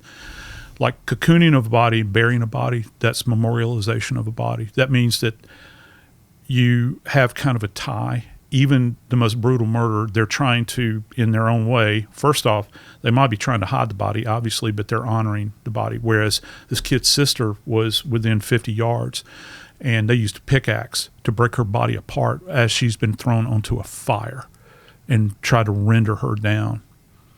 Oof. Well, the same guy that did this is now on death row in Idaho for killing his wife as well. And they went out to the scene when she died. She had a frothy cone. She had a frothy cone that was coming out of her mouth, which means she was in some kind of congestive failure. You see it a lot with drug ingestion. And they were like, we're not going to do an autopsy. Well, it turns out that was homicide. Wow. And they transported her from Idaho to Utah, where she was buried there, and you had to get the Utah State Medical Examiner involved in this thing, and her grave was also compromised, so there had been some water intrusion and that sort of thing, and she had already been embalmed. So my point of my rambling here is the fact that you need to go ahead and do it. If you're going to do it, do it. You don't want to dilly-dally around with this because that's the thing, death is final in many ways. It's final because it ends somebody's life, but it's also final in the sense from an investigative perspective that if you do not strike while the iron is hot, you're going to find yourself wedged into a horrible position down the road if somebody comes forward and says, yeah, well, they may have died at somebody else's hand, or they may have died in a manner in which is not consistent with the story we were initially given. The crazy thing is so many people get exonerated off death row from new evidence. I know. And DNA evidence. Yeah. And again, that's the only thing that I would say. With the technology that we have now, I am not as inclined as I once was towards it, because there have been screw-ups in the past where we know for a fact that people have been executed that were not responsible. Right. And you can dismiss that if you want to. I don't mean you, I mean universally. Mm-hmm. You can dismiss that if you want to. However, you can't reclaim that life. You can't bring it back. And I've actually heard people make the argument. They'll say, well, I'm sure they were guilty of something. Really? That rose to the death penalty, that you're going to kill them. So I think that it is warranted. It is warranted, but it has to be very specific, and buddy, it better be very, very thorough, the investigation. Do you think it helps families of victims when the guy who committed the crime gets executed? I have never, do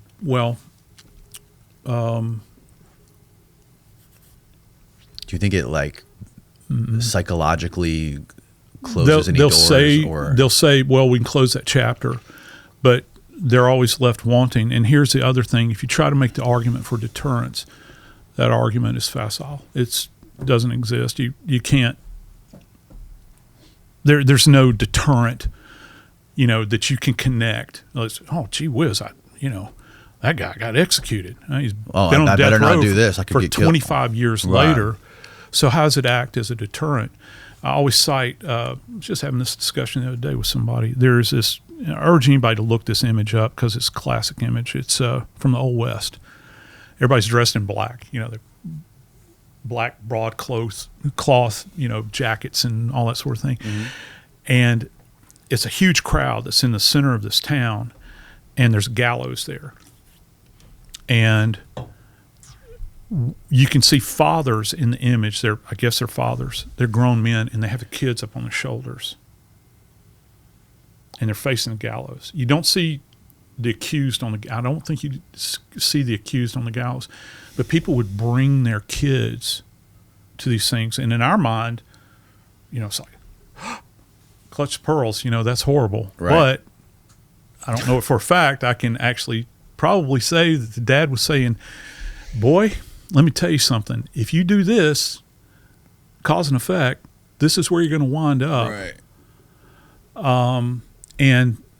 Or just the average citizenry. I guess it's a blood sport. People want the gore of it. Kind of like the terror in France, where everybody show up for the guillotining of everyone.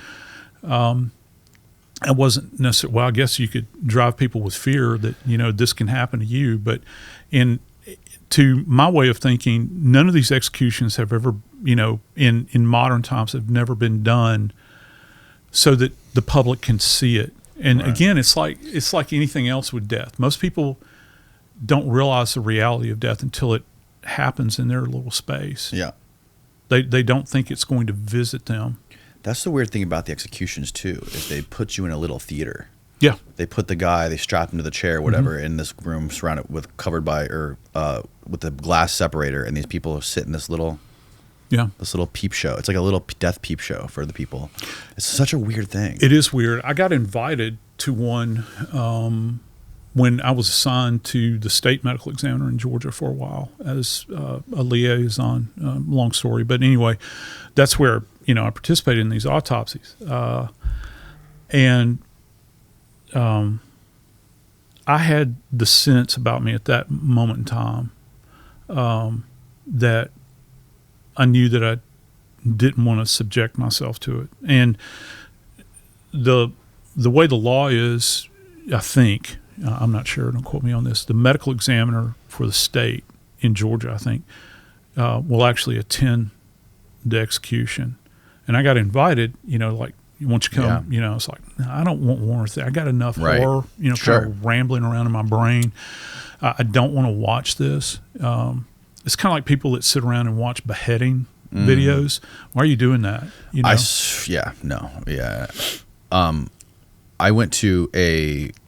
I have a friend who is a lawyer around here who represents a lot of murder suspects, a lot of people who committed murders, and he defends them for whatever reason. He's drawn to this kind of stuff. And there was one specific guy who he was defending who was on death row. He's been on death row since 1990. And his name was Ray.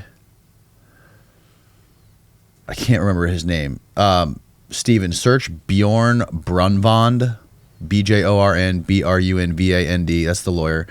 And then search Ray, murder, death row. His name was Ray. He was on death row. This was this was like 2015, I remember.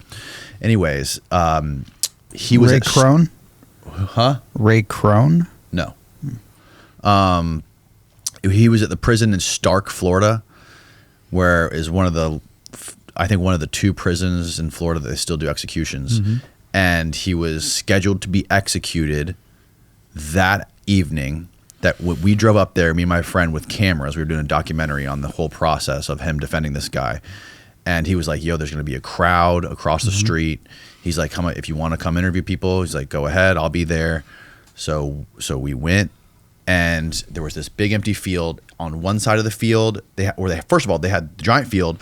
Two specific segments of the field were roped off with caution tape.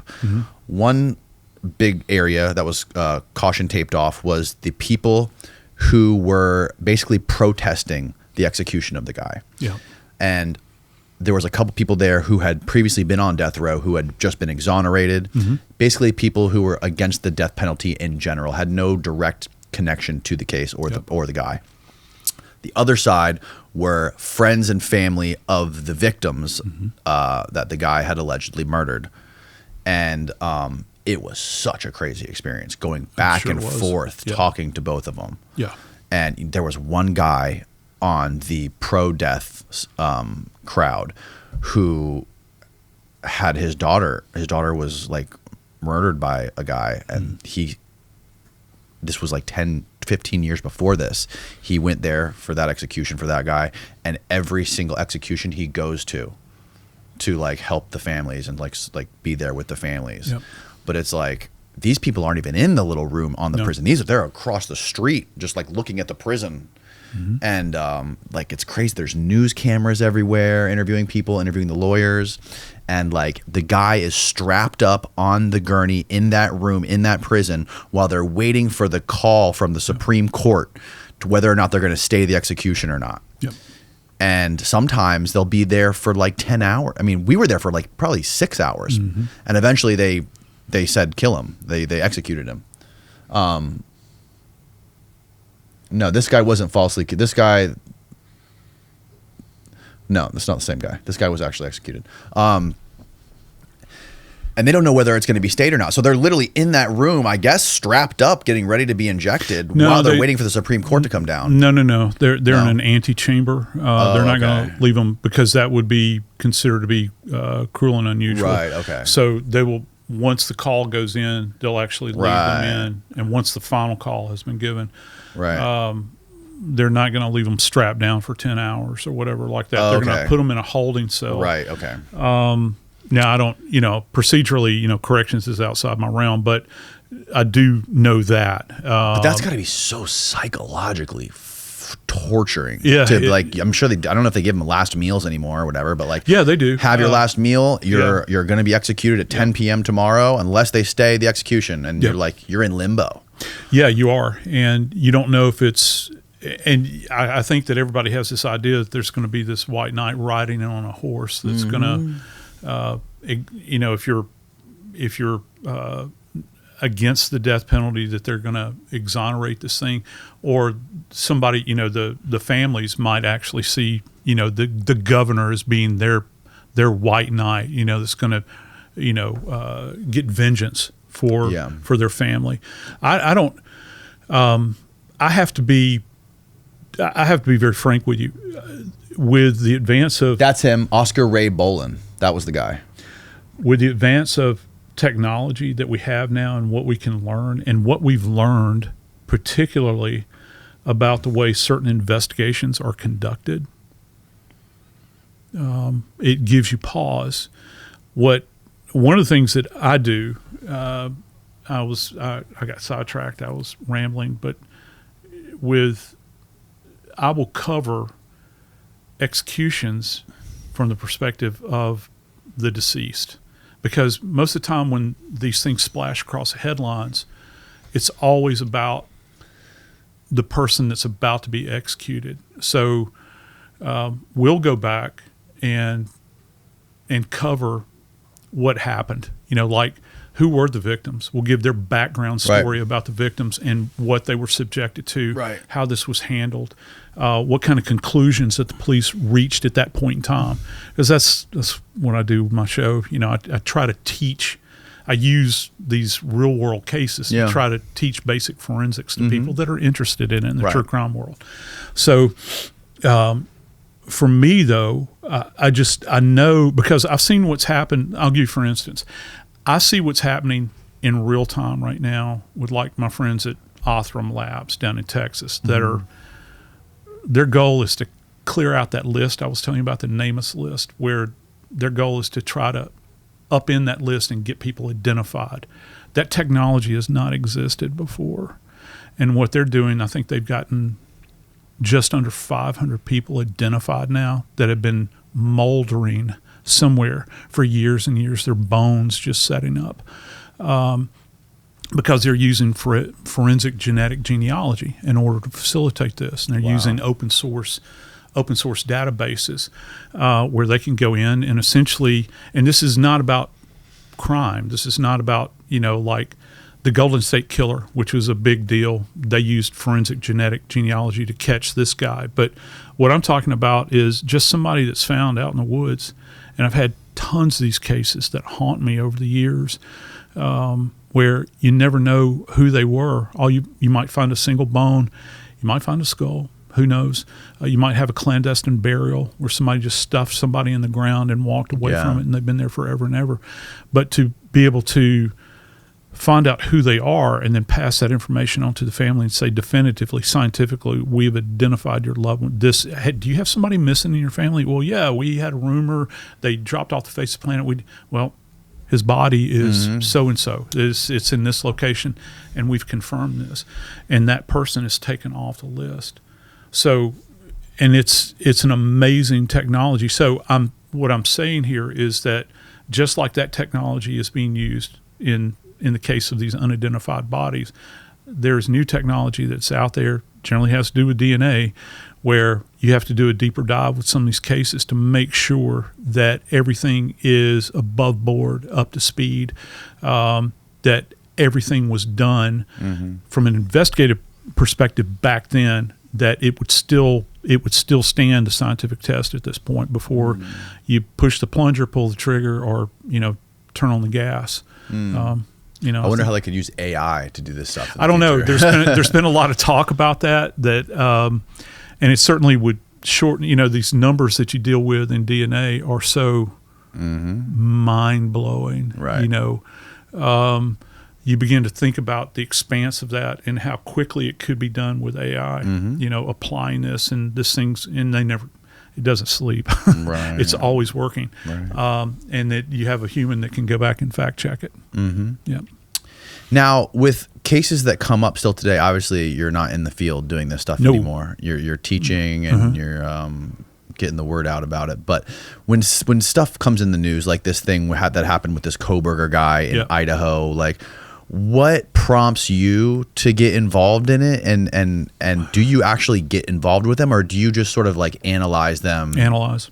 And how do you analyze this without being hands-on or without being there? It can be difficult, and I try to talk about it in as broad a terms as I possibly can without pointing the finger. I try to remain a neutral force in this.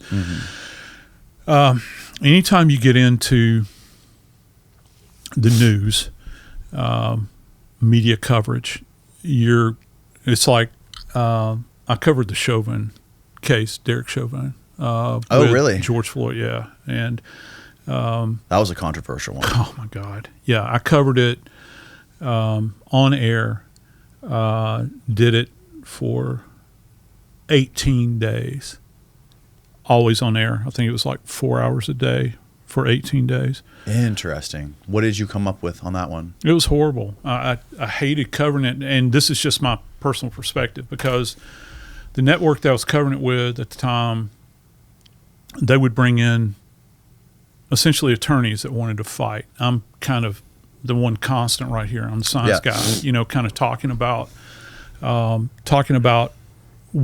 trying to explain what they're talking about on the stand from a scientific standpoint, and trying to remain as neutral as I possibly can be, because so many people had an opinion about that case, one way or another. It was ideological. Yeah, it was ideological, and that's a weird place to be in from a forensics standpoint, and so I tried to walk that line to be very, very careful and purposed in what I was saying, so that, if you want to go back and look at it scientifically and understand that, with Floyd's death, it was a perfect storm, I think. You think about the drugs that he had on board, and then you think about the actions that were taken with him, and it wound up bringing about his death, regardless of how you might personally feel about it from a political standpoint or whatever your worldview is. But the most important thing are the scientists that are on the stand, how is this going to impact the jury or the judge in making a decision? Is what they're saying actually, is it feasible? Okay, because both sides have their own group of scientists that they're going to call upon.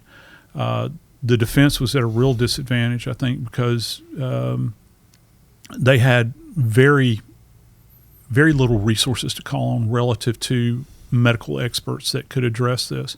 It's the only case that I've ever seen, I think, when it comes to the prosecution, when it came to the medical examiner, that one medical examiner did the autopsy, and then the same prosecution offered up, I think it was a total of two other opinions by forensic pathologists, one of which used to work at the same office, that differed from what the actual prosector of record said.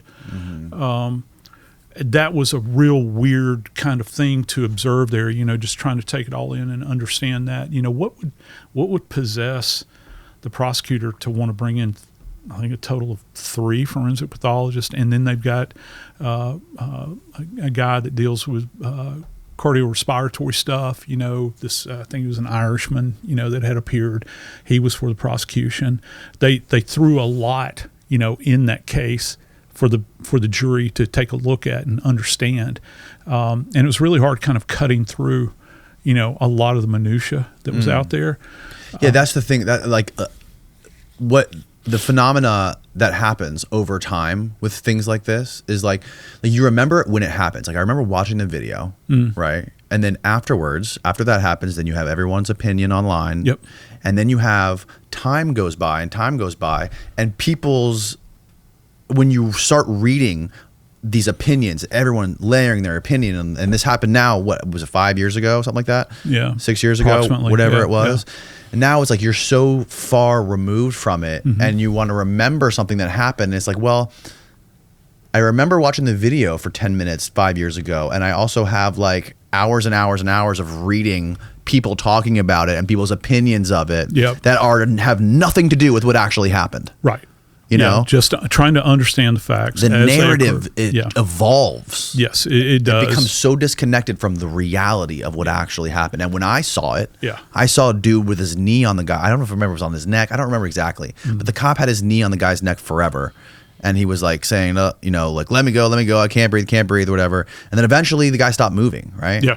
Yeah. He arrested there at that moment. And was he dead on the ground? Did he die right there next to the car on the ground, or did he die later? They rolled him into the emergency room, and if I remember correctly, I think he still had like agonal respirations. You know, it's like, you know, kind of like this, and they called it. You know, they called it there in the ER, but I think for all intents and purposes, he was probably gone at that moment in time. There in that, you know, that gutter, you know, adjacent to the sidewalk. Right next to the tire of the car. Yeah, right there. And, you know, and you never know about restraint deaths because they happen. They used to happen a lot more frequently. You would get, you know, we kind of evolved, and I'm saying this from the medical legal perspective. I'm not saying this from a police practitioner perspective. I'm talking about what we observe, because we have to handle these cases in our field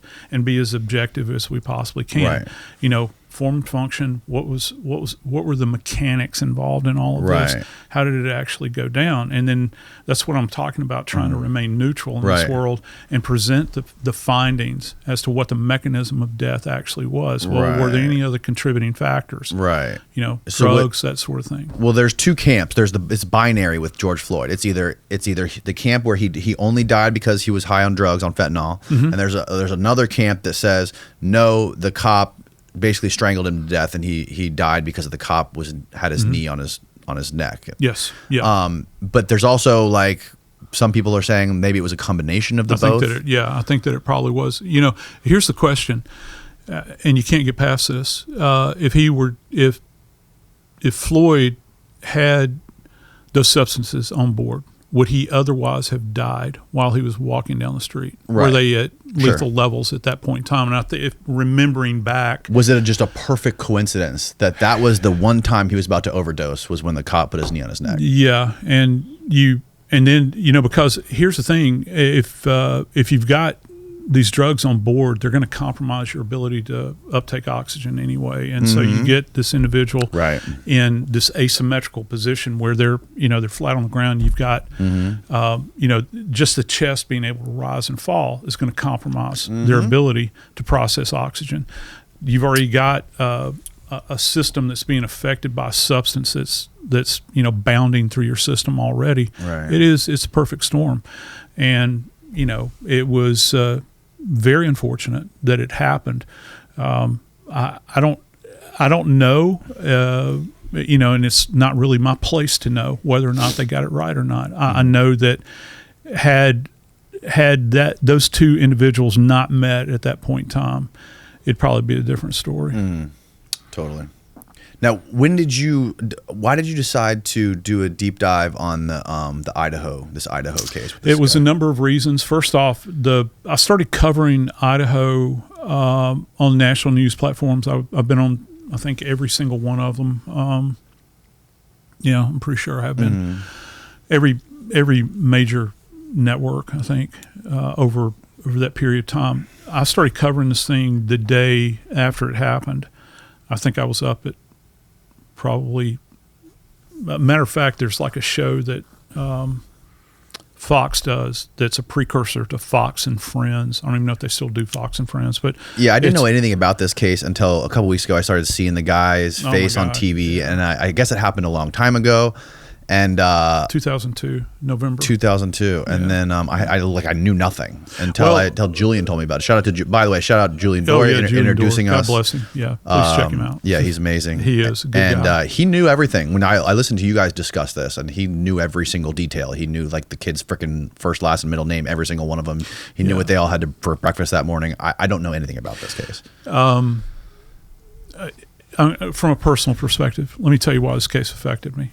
And I cover a lot of cases, all right, in the news. This case affected me personally, which is not a good idea. because I'm a college professor, and my son at that point in time was a sophomore in college. And the university where I teach in Alabama, Jacksonville State, was it's roughly the same size as their university. It's a rural university. Many first-generation students, those sorts of things. We have that commonality. These are not kids that are striving to get into Harvard. These are kids that are looking to get a degree so they can go out into the world and be a nurse or a teacher, or they just want to live that solid middle class life, or business degree. And so we had a lot of similarities with that. And when the information began to kind of leach out, if you will, regarding the suspected brutality that had taken place in this house. And no one knew who did it, because this place is in such an isolated spot that they don't have this kind of thing happen. It's not like it's in downtown Philly, all right? No insult to Philly, but I'm just saying, it's not like you've got this huge population of suspects that are out there. You're going to have kind of a very narrow, spectrum here. Who would do this? And, there are all kinds of things that were floating around at that point in time, that it was, there was allegedly had been a fight at a fraternity, which this house, the off-campus house, was not too far away from Fraternity Row.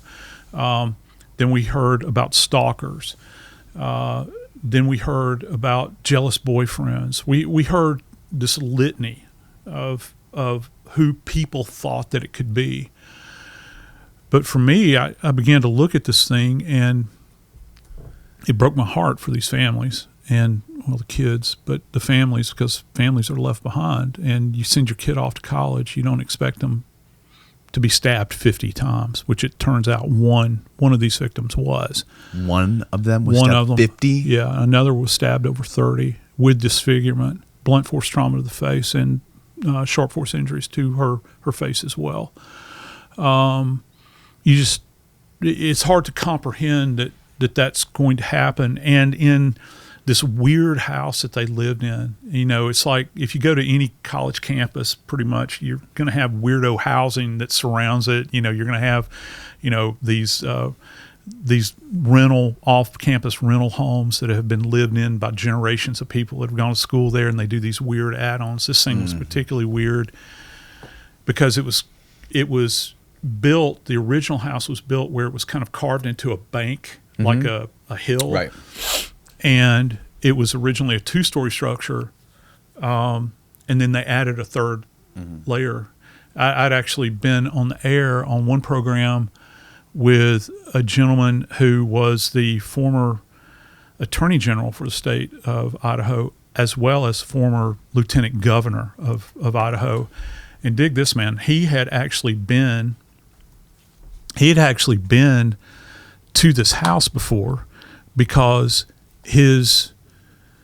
one of his fraternity brothers, he was there for homecoming. One of his fraternity brothers his kid was living in the same house years ago when it was only a 2-story structure. And he was even telling us then, it's like, yeah, it was kind of a weird, but you expect that at a college town, because landlords want to try to squeeze as many butts into these places as they can to make a dime. Exactly. Nothing wrong with that, brother. And so they added this third floor. Slumlords. Yeah. And, I began to think about it from, how did this person know the layout of the structure? Because it's this weird thing where they've got on what would be called the ground level, there's a parking pad where you can park your car. There's a digital pad to gain access to the bottom floor door.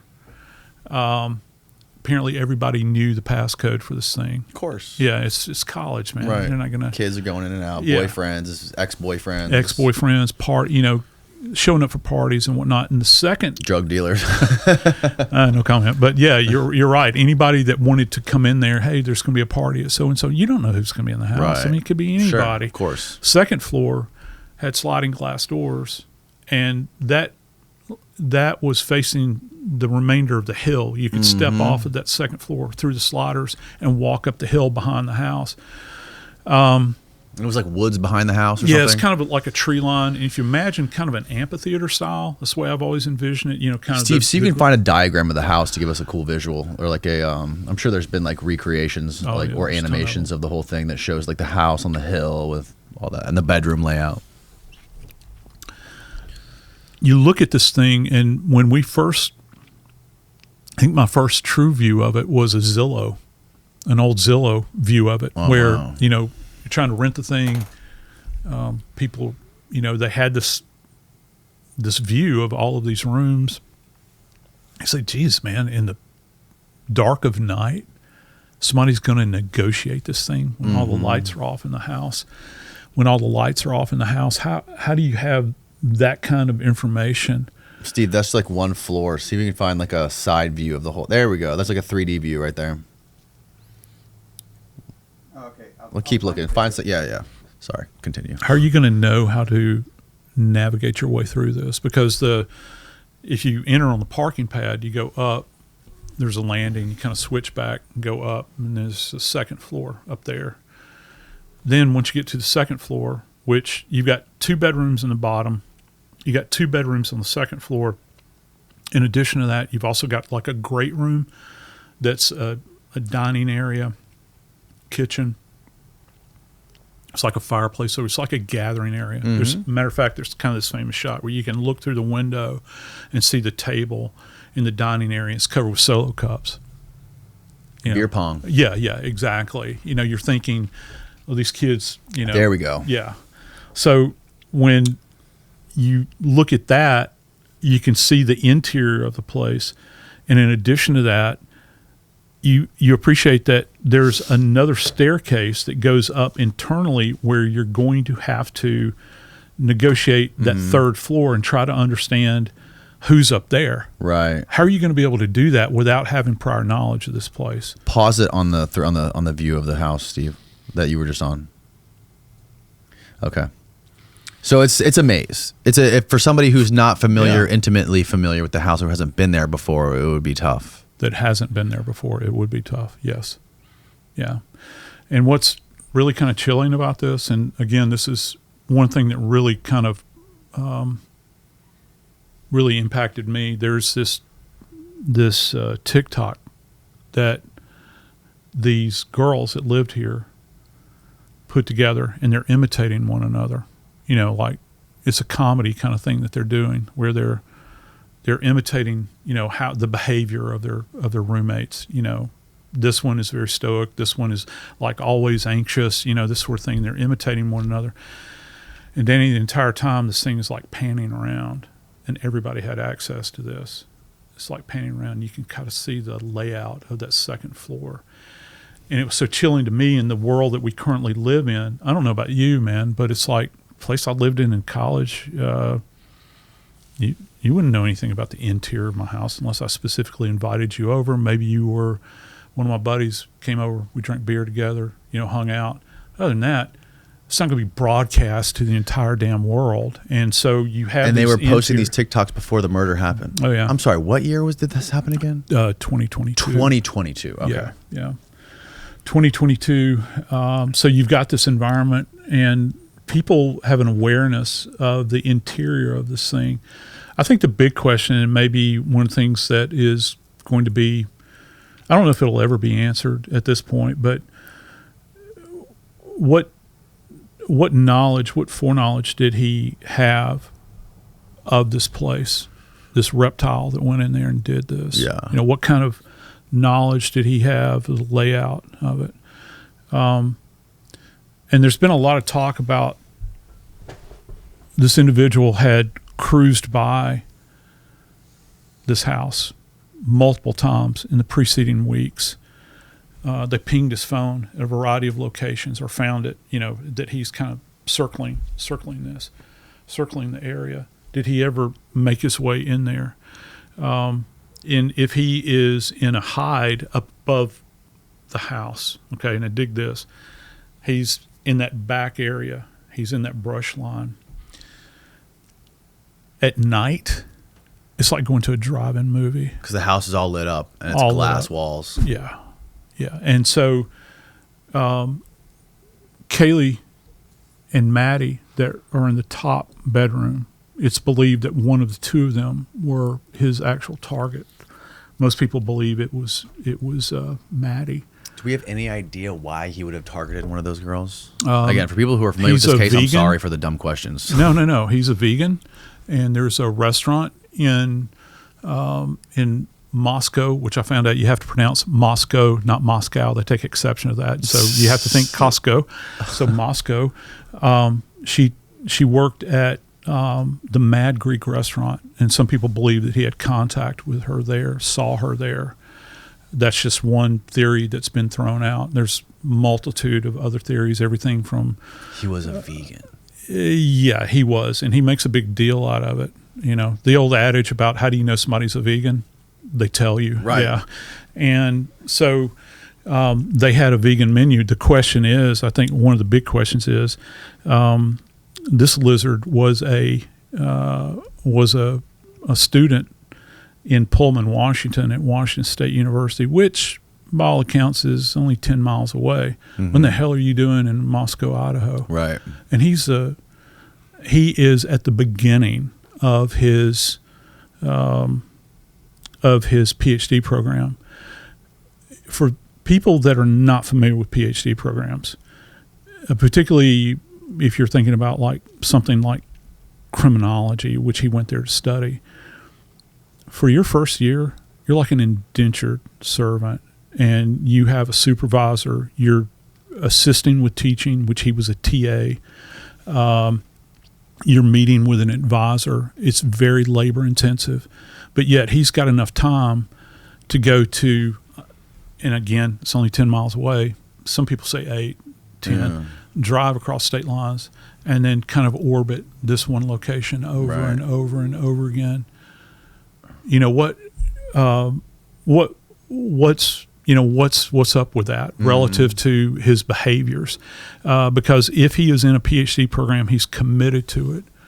How do you have time to do this? Yeah. Because the work is so very intense. This guy had no history of any weird stuff. Nothing.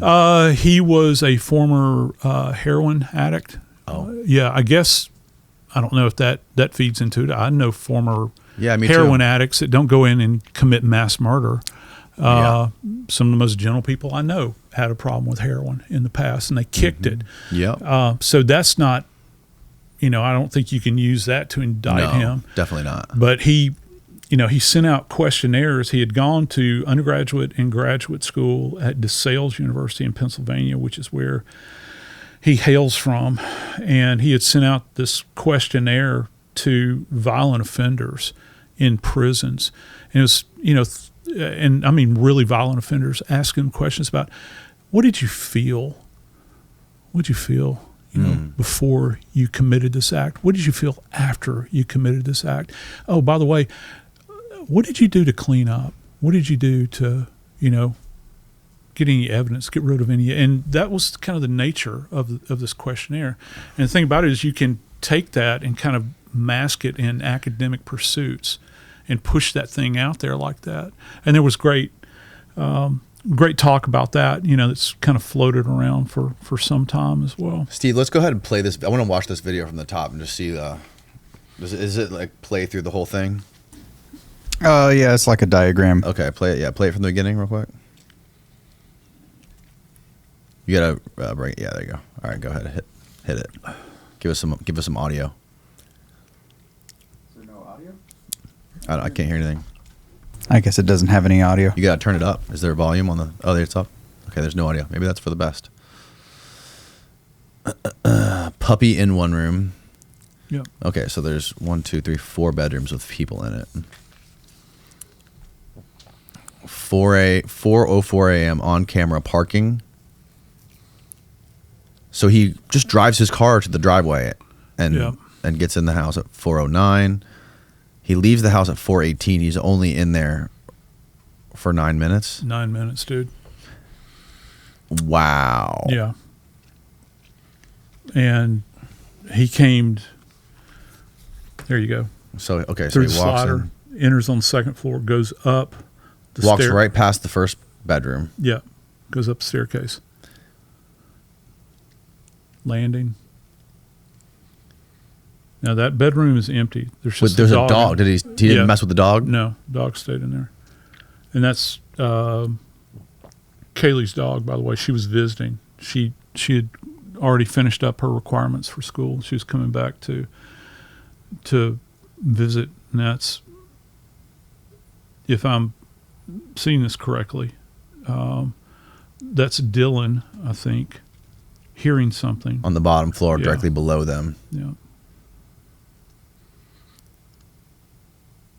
4:13, he goes to the bottom floor room with two people. There was a boy and a girl. Yeah, Xana and Ethan are in this room. Mm-hmm. Xana fights like a wildcat.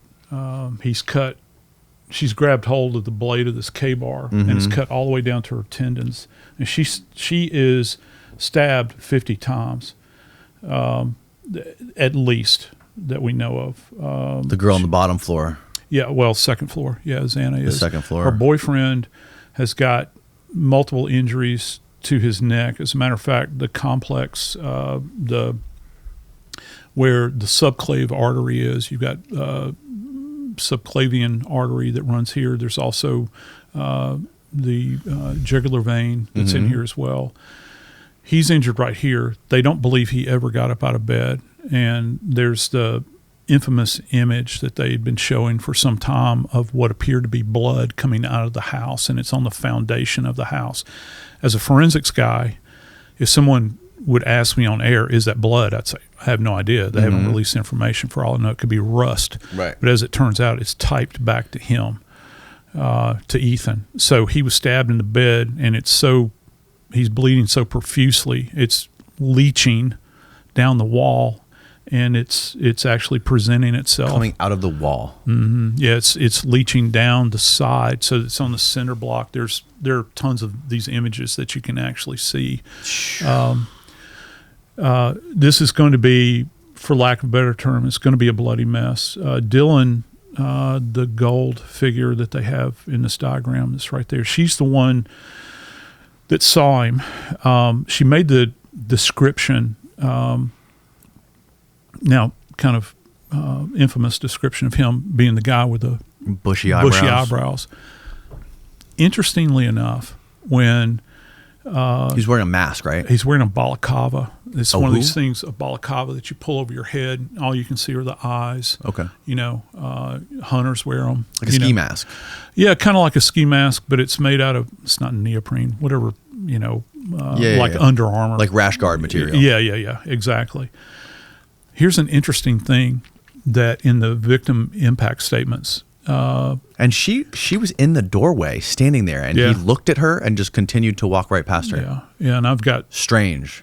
Well, I think that, first off, remind me to come back to the eyebrows, but while we're on this topic, just let me tell you what had happened, in my humble opinion. This is what in the old days they would refer to as a lust murder. I think that probably he had set his sights on one of the young women up in that top room. He did not expect to find the other one. And he attacked her on the bed. He probably had some kind of fantasy worked out in his mind where he's going to sexually attack her. He didn't count on two women being up there. Not that he's in his right mind, but I don't think anybody in their right mind would go into that environment armed only with a knife, and you've got to go head to head with two people, even if they are smaller than you and they're women. Right.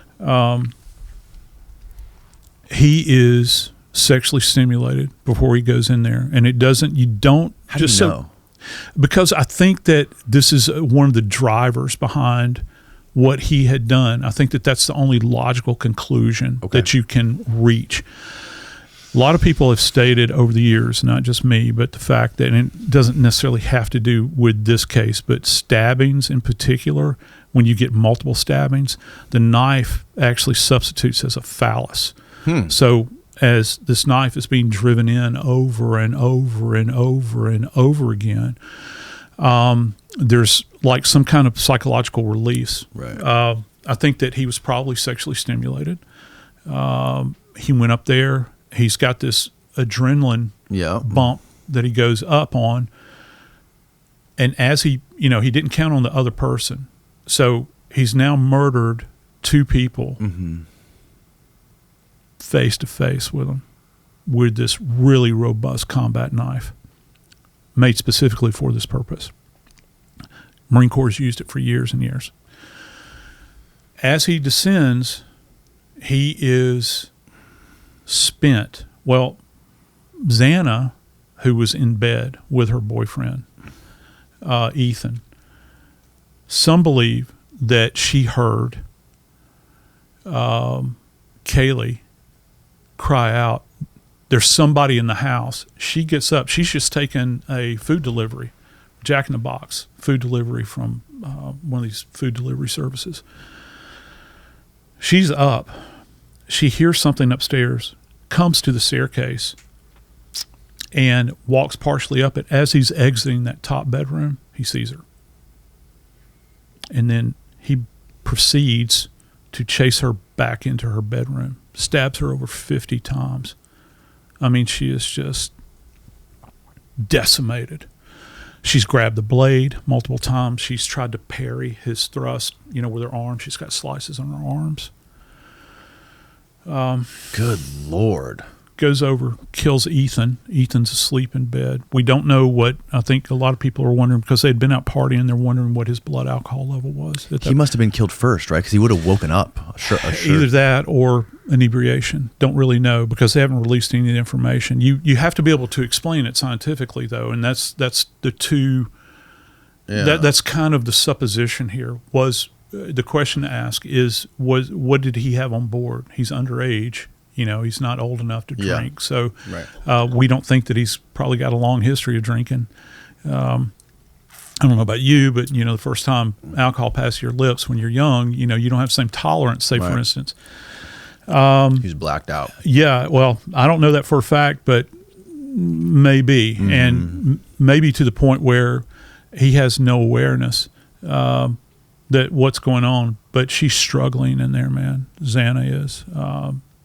And he's finished that brutality off.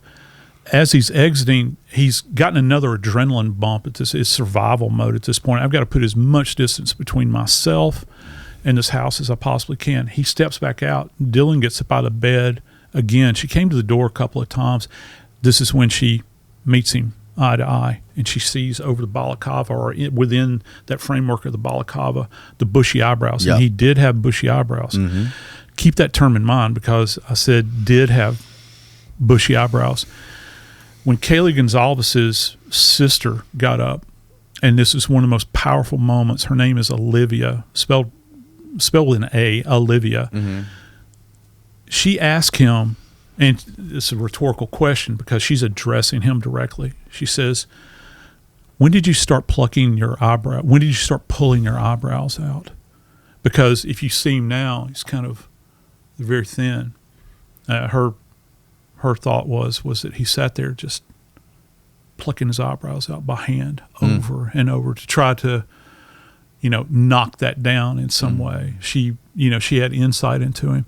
She really made him squirm as he's sitting in that chair and he's having to listen to all of this. And she just knocked it out of the park. I recommend anybody go and listen to this impact statement she's made.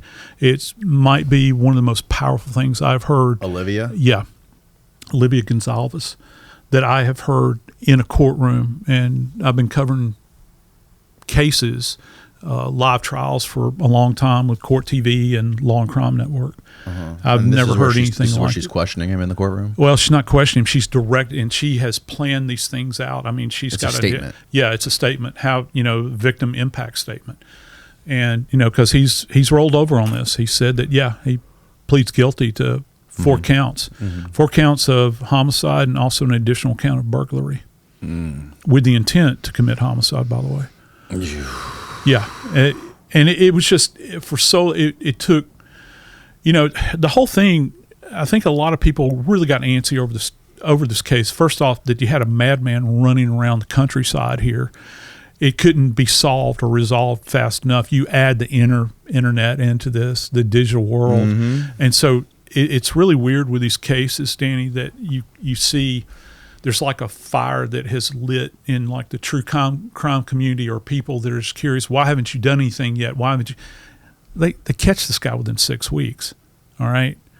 There are a lot of cases out there that are unsolved to this day that may have happened several years back. It couldn't happen fast enough for people. So, I mean, law enforcement really did their job here. Yeah. And then, they tie him back through his through forensic genetic genealogy, through the trash pull that they did at his house there in the Poconos at his parents' house. It came back to his dad. And so, by process of elimination, it was him. Have you ever heard of the Danny Casolaro case? I have not. He was a reporter who was murdered in Virginia. I want to say West Virginia. Oh no, I'm sorry. It was a suicide. But there's a huge conspiracy behind it that people. There's a whole documentary called The Octopus Murders that was on Amazon, or on Netflix rather, where they do a deep dive into the history of this guy and who he was connected with, and he was, basically like shaking the wrong trees of like people in government and in intelligence. And there's a theory that he was actually murdered. He was found in his bathtub, in a motel room, with both of his wrists slashed. And the wrists were slashed. There was multiple cut wounds on his wrists, and they were all the tendons were severed. Yeah. And somebody made the case, and it was with glass. It was a broken glass bottle.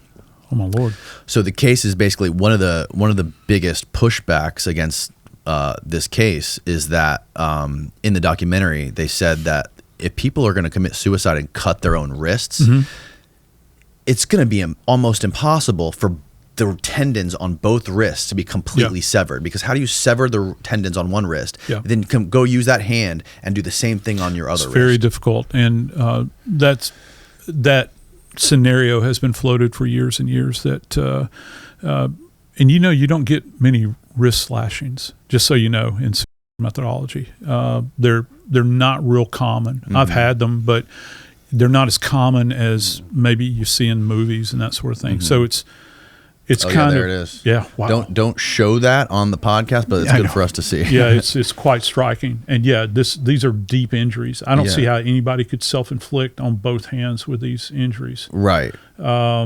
Because just structurally, you're compromising your ability to actually grip anything. Yes. And certainly facilitate. I had a kid one time that was a paranoid schiz that lived in his mom and dad's attic. And it was a full-time job to take care of him. He's very paranoid. He thought the CIA had put a listening device in his forearm. This is the kind of thing that we kind of do mental gymnastics with in the medical legal world. Is this a suicide or is it an accident? Right. So he took a fillet knife in order to find the microphone, and sliced from the base of his hand all the way up to his left ACF and cubital fossa 32 times. Just like this. His arm looked like a book that you could flip through the pages on. Oh my God. And he bled out. But unlike this, that's in the vertical plane as opposed to in the horizontal plane where you're going across this way.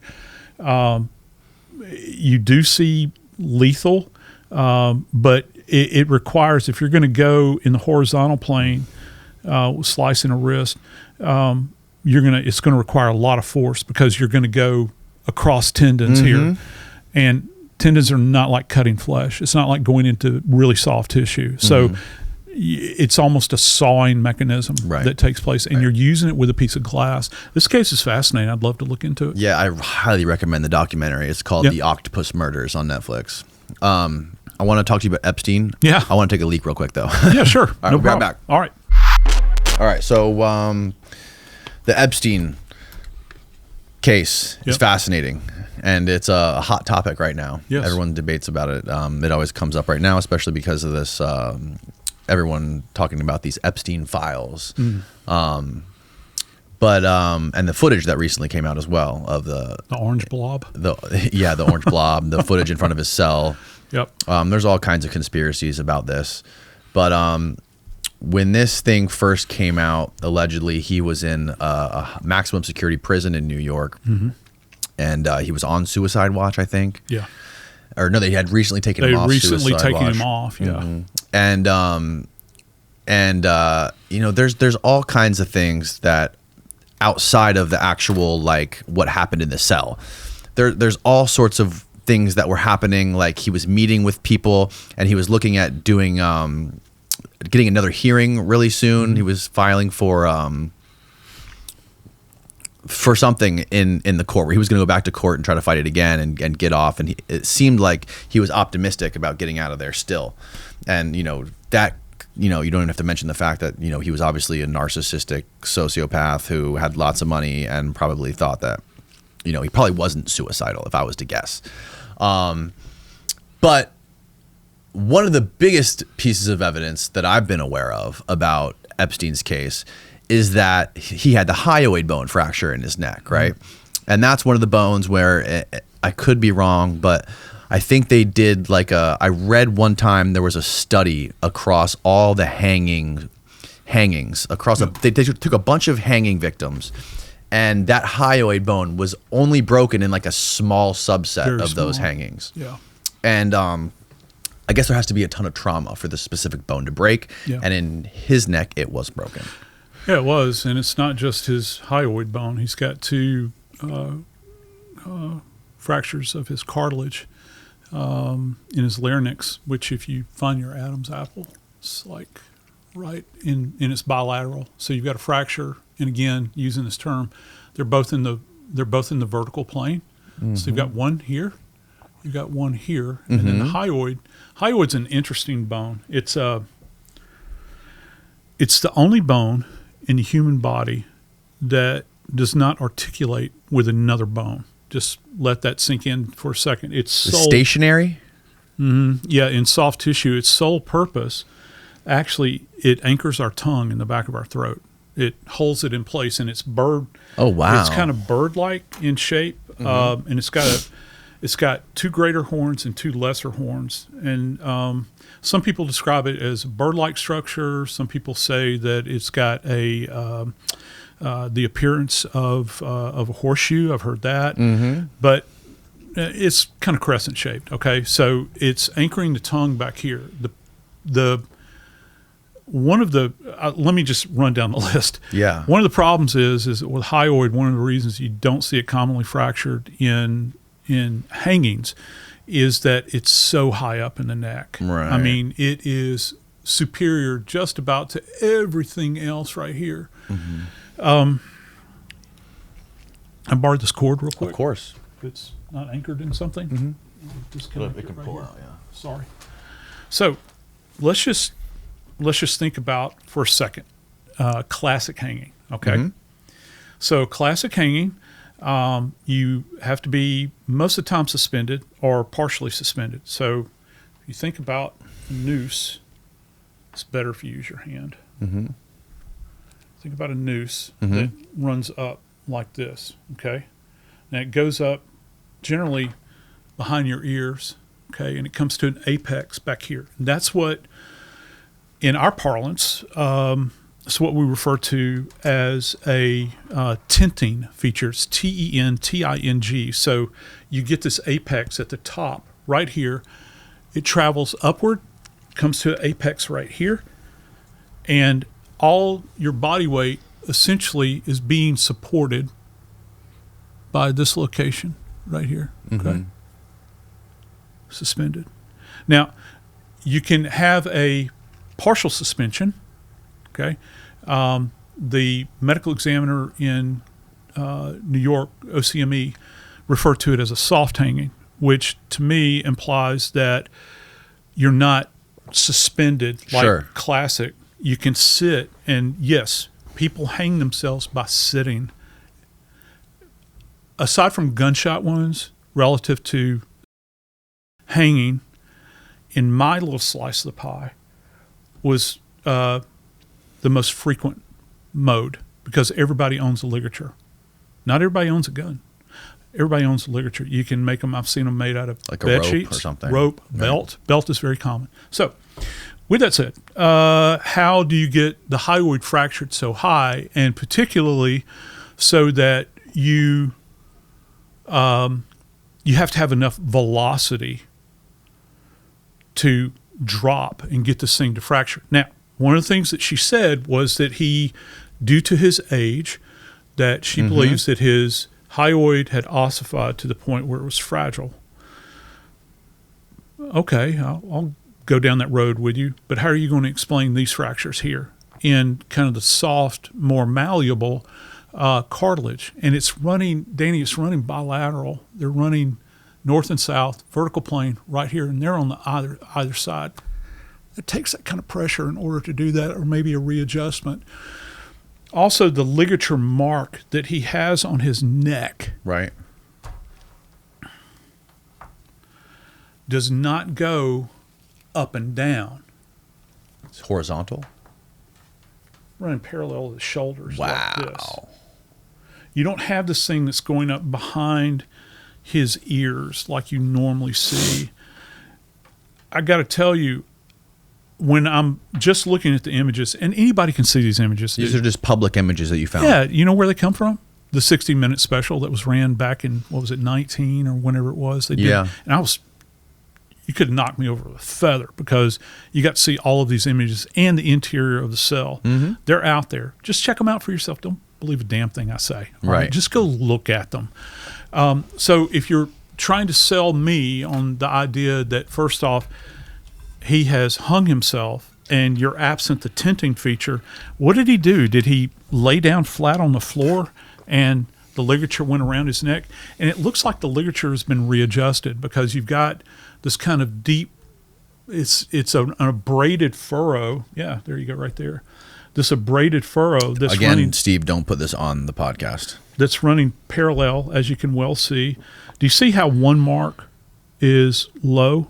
Right there, it's really dark. Yep, it looks like it was and then adjusted. Another one, and then you've got another one that is superior that comes to like a little point right there. This thing's been moved in some way, and it's more dependent on his right side as opposed to the left side. Yep. And there's That's kind another of mark up there by his jaw. Yeah, I'll give you another one, and this is available out there. Do you know he's got a deep tissue bruise right here in his trap? Really? Yeah, it's right here. You can see it. It's out there on the images too. Because I got to tell you, I don't know. What did he do? Bump into a wall backwards? I don't know Right. how you get this manifestation. Yeah, that's it right there. I don't know how you get that manifestation right there, because it doesn't correlate with what you're seeing on the front. I have.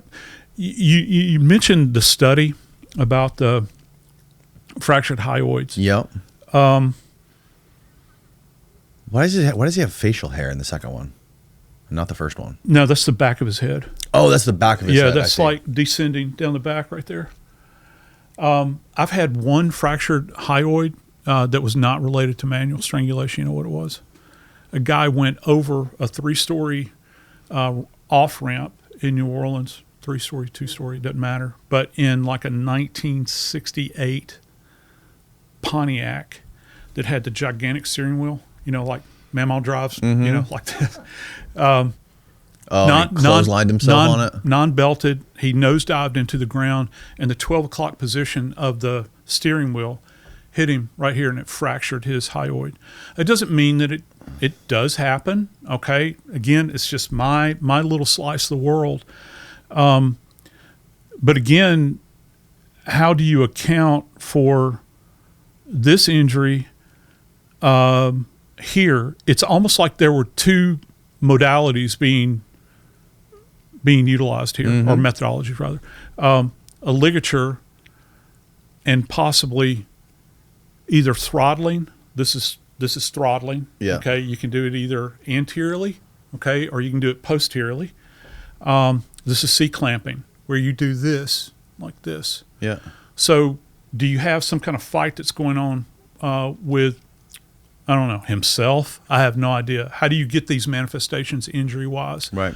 in the neck? You know, Bodden was present. Dr. Michael Bodden was present for the autopsy. He is explain who he retained by Mark. I think it's Mark. Hope that's right. Mark Epstein, who is the brother. This guy's brother. So he was physically there, and his conclusions varied from hers. You know, you can say, well, yeah, Mark's got a dog in the fight. Sure. I don't think it's a matter of him looking for money or anything like that. He thinks his brother was a victim of homicide. That's the reason he retained Dr. Bodden. You just don't go off the street and say, hey, want to go to an autopsy, Dr. Bodden? He's been retained, okay? So he's working for Mark, or he's Mark's eyes and ears at a very high end. He's worked multiple over the course of his career. He was the chief medical examiner for the state of New York. I think he was either the deputy or chief medical examiner for the city of New York for a time. He consults on cases all over the country. I don't agree with everything all of the conclusions he's reached in his life. The Michael Brown case in particular comes to mind.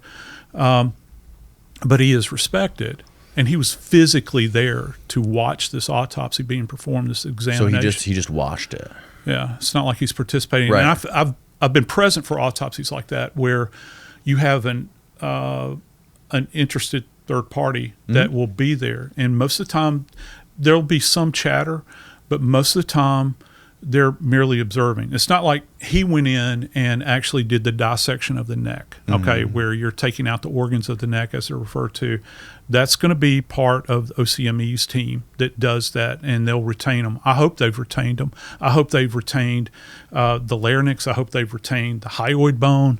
Hope that didn't go with his body, you know, to be cremated, which it has been, and then placed in there's a cemetery here in Florida where his remains are. Oh, really? Yeah. And they're in a vase, stuffed into one of these places. Stuffed, that's not accurate, but it's placed in there, and it's unmarked. So, yeah, I hope that those essential elements were retained, so that, I don't know, if it comes up again, another person can take a look at it. But you kind of lose, we were talking about a little while ago, how, you don't have a sense for what happened, 5 years ago or whatever. Yeah. That's the way things work out in forensics. Many times you have to go back and review years and years and years from now. And I don't know whether kind of conclusions he'll draw. I haven't personally seen the autopsy photographs at all. I think that would be quite interesting, to see. Who try to understand. Are they? I'm sure they're still somewhere where you can get. If you wanted to get access to them, could you? I don't know. I don't know how the laws are set up with state of New York. I don't know if you can file a FOIA request and actually get those or not. What other elements of this murder do you find most interesting, other than the ligature they're bone? trying to sell me on? The ligature. Yeah, that piece of cloth, which the corrections officer claimed that he claimed. Not Morgan. The corrections claimed that officer. He cut it away. Well, the ligatures that you see, like this one go right here, to that orange thing. Yeah, it has no tool marks on it at all. It hasn't been cut. All right. So I don't know, and you can see the base knot right there is tied. It's still intact. I'm assuming that he used some kind of odd slip knot there. I can't manipulate it to hold it to try to understand it, but that has not been cut. This guy claims that it had been. Again, where are you going to tie off from in there in order to generate this kind of force, in order to have this level of trauma that was supposed to be inflicted by that thing there? And was it collected? Was it collected, and that there was transfer evidence on it that's indicative of in multiple locations? So if it's going circumferentially, going around the neck, or there are multiple points where you're collecting DNA specific to this injury. You look at the area on his neck, and Danny, it's abraded. It's like an abrasion, so it's very deep. not only just trace elements or touch DNA. I'm talking about, did they actually find skin? Did they actually find hair, from facial hair from his neck? Was any of that stuff retained? Did they examine all of that? Inquiring minds want to know. I want to know about this, and try to understand it. And then you got the time element that's involved. When they got to his body, he was cool to the touch. He'd been down for some time. And he's cyanotic. You can see they've actually got photos of him being wheeled in, if memory serves me correctly. And he's got kind of the eggplant head, which you see with people that are in a cyanotic state, where they're turning purple, like this. So something has happened that's compromised his airway. Could it be suicide? Yeah, sure. It could be. But if I were a betting man, you would say murder. At this point, I'd say undetermined, perhaps. Right. I'd have to know more information. Problem with working anything in a correctional facility is that it's very difficult. I've worked cases in correctional facilities, and it is not the most ideal set of circumstances to be in. Have you ever seen another hanging like this in a correctional facility, in a prison? Not like this, no. Do you know what the most common forms of suicide are in prisons? If I were betting on it, I'd say probably the same thing. Yeah, that's hanging, the most common. Yeah. There's something else here's something else that was fascinating to me about this whole circumstance. We have this. Okay, I think most of us. I love the movie Shawshank. I love that movie. It's like what they call it, a remote drop. It doesn't matter where it's at in the movie. I'm going to watch Shawshank Redemption. I know that this is a Hollywood depiction, but every prison I've ever gone in or correctional facility I've ever gone in to work a case, there was a certain level of order when you go into the cell. Have you seen the images from inside this guy's cell? It looks like a pigsty. Right. There's ripped up material all over the place. He's got a bunk. Can you find a photo, Steve? He's got a bunk that's absent a mattress, and there are drugs, prescription meds that are all on the top. You can see the med vials. Most of the time if you're on medication in a prison, first off, you're in custodial care of the state, all right? I say state, I mean you're in custodial care of, right there, the one to the left, you can see it. Yep. Oh my God, look at that. That's crazy. Just a bunch of prescription drugs and stuff on the top bunk, like it's a little pharmacy up there. Yeah, precisely. And so there would be like a nurse that would come by, and they'd give you the little white paper containers that contain your meds. They keep control over your meds. They watch you take your medication. You wash them down. This guy's got, and I have yet to be able to determine what all of that stuff is, but there is a slew of it that's up there. The floor is littered with these ripped up bits of cloth. What's that photo on the top left, Steve? It has 3 photos. Yeah. Zoom in on that one on the left. What the fuck?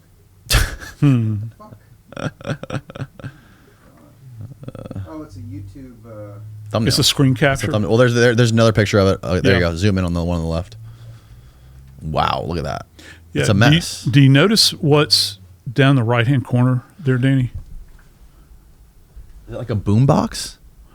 I think it's a CPAP machine, and he's got CPAP machine, and he's got that in there with an electrical cord.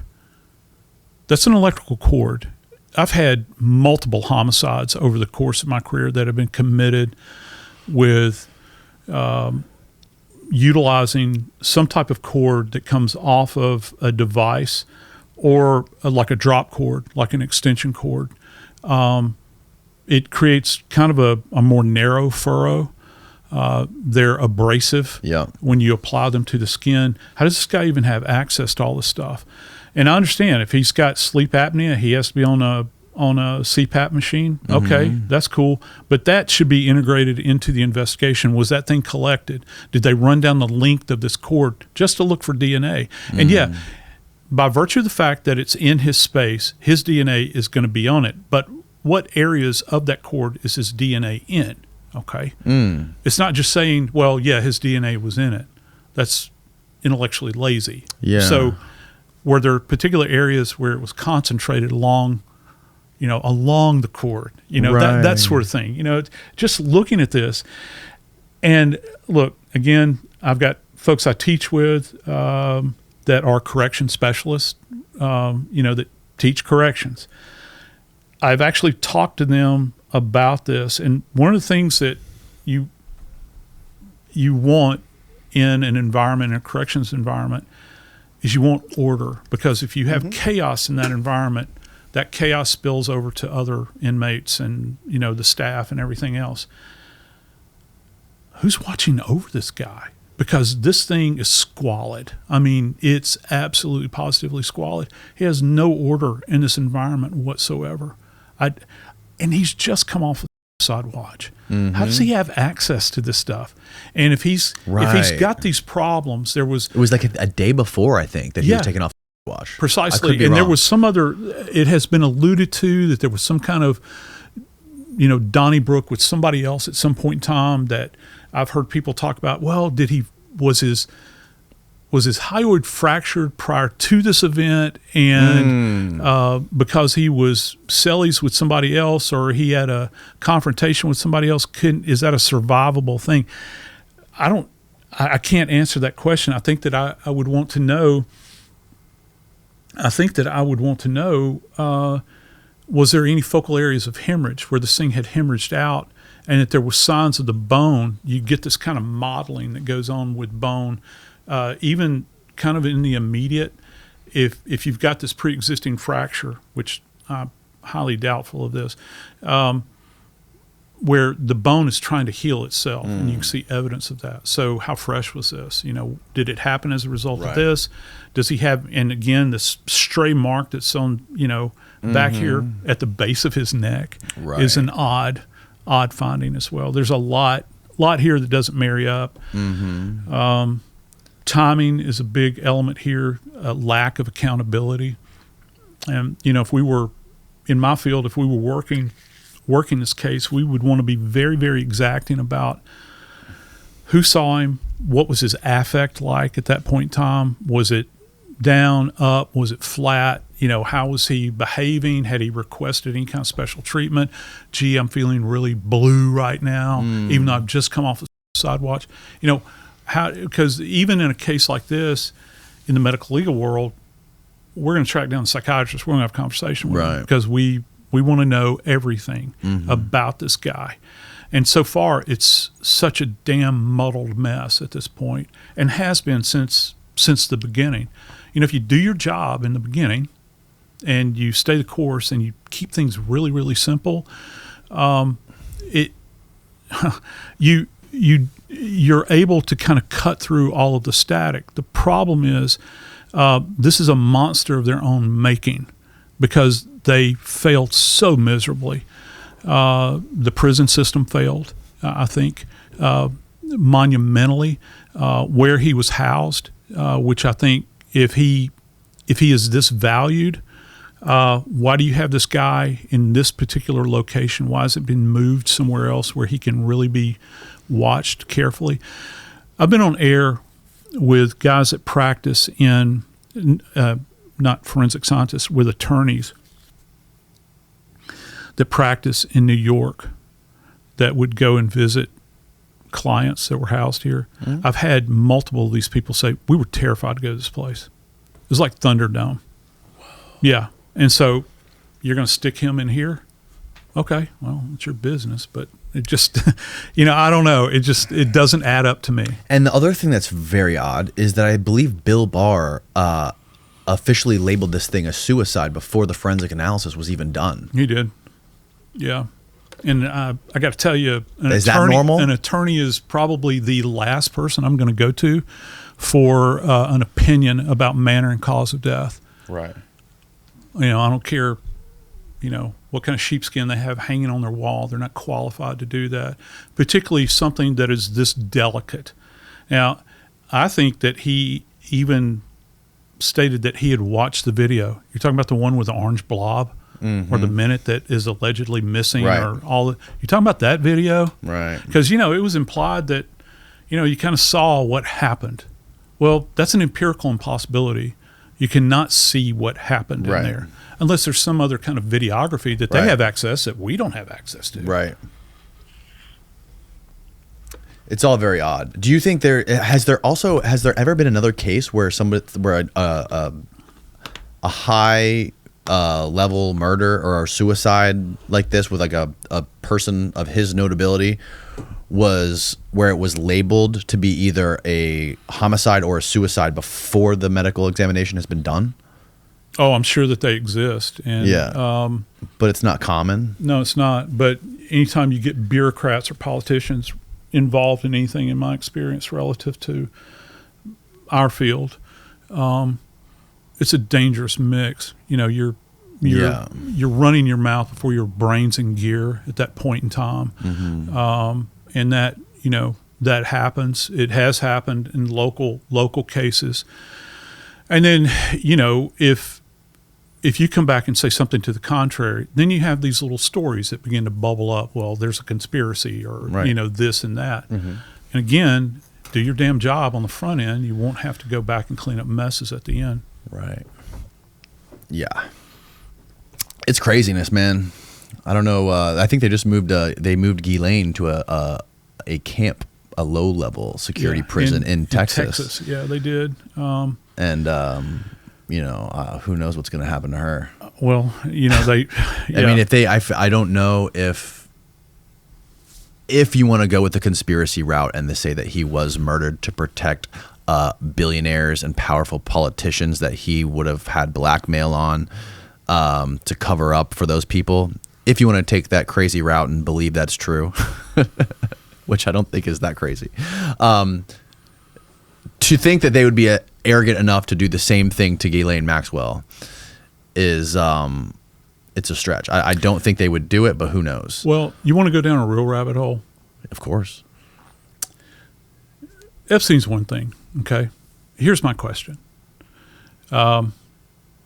Because I'd like to know the information about Epstein just to, I don't know, personal curiosity. I don't know who it's really going to aid.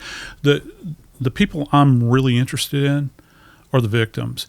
And the victims from this perspective, we've heard about this, you know, collection of all of these women that have talked about.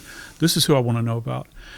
It has been alleged that there are many Eastern European girls that materialized at somebody's hand, you know, in his space. Okay. You're talking about non-English speakers. You're talking about allegedly they are underage. Where are they? Did you just go from your mansion, which I was talking to a friend of mine the other day that lives in Manhattan, and it's like, yeah, dude, it's actually the largest house It's insane. in Manhattan. There's a photo of I should send it to you, Steve, so you can pull it up. There's a photo of me standing in front of it. I did. I saw it. Did you see it? Did Julian show it to you? I did. Me and Julian Dory took me there. Julian showed it to me. I was like, if there's one thing I got to see while I'm down here, I got to see that fucking mansion. Dark tourism, man. It's like a mansion townhouse. Yeah, it's. It used to be a school. Did they just cut them loose on the street of Manhattan? What about any kids he took to New Mexico? Where are they? What about any girls that went to Little St. John or St. James? Where are they? Did you put them back on a plane? Did you fly them back to Eastern Europe? 13, 14, 15 years old? Do we have kids that young? I've heard people in the media say those ages. Well, there was the Epstein fund that Nick Bryant told us about. It's the compensation fund for the victims, where they basically they had a pool of money that they were going to give all the victims of Epstein for all of his crimes. And one of the contingencies for that compensation for the victims was that they had to sign an NDA to never talk about it again. A lot of them got that. Some of them didn't. But well, I can't imagine that a child of 13 or 14, 15 years old can enter into a contractual agreement with anybody and be binding. So that's look, if if you view his alleged behavior, to me, it smacks of devaluing life and the lives of these people. Totally. They're essentially disposable to him. Yeah. So where did they wind up? I just, That's a good question. inquiring minds want to know, because we keep hearing about these vast numbers, and this had gone on for so long. All the way back from the early 90s, we've heard, these things. Where did they wind up? What happened to them? Because it's not just the ones that are so high profile that have retained legal counsel and this sort of thing. These kids that can't even speak English. Right. And I think that even If there's so many of them, yeah, where Dufresne actually, is that how you pronounce her name? Virginia Roberts? Giuffre. Yeah, Dufresne. Giuffre, yeah. We'll just call her Virginia Roberts. She actually talked about that she bore witness to young women that would be qualified as children that were physically there while she was there, and that she actively participated in activities with these children. Right. I don't know. It's more than water cooler talk. I think that it's something that. What do you think happened to them? I don't know. I really don't know. That's why I asked the question. What did happen to them? Where did they land? What became of them? I don't know. It gets really, really dark really, really quick.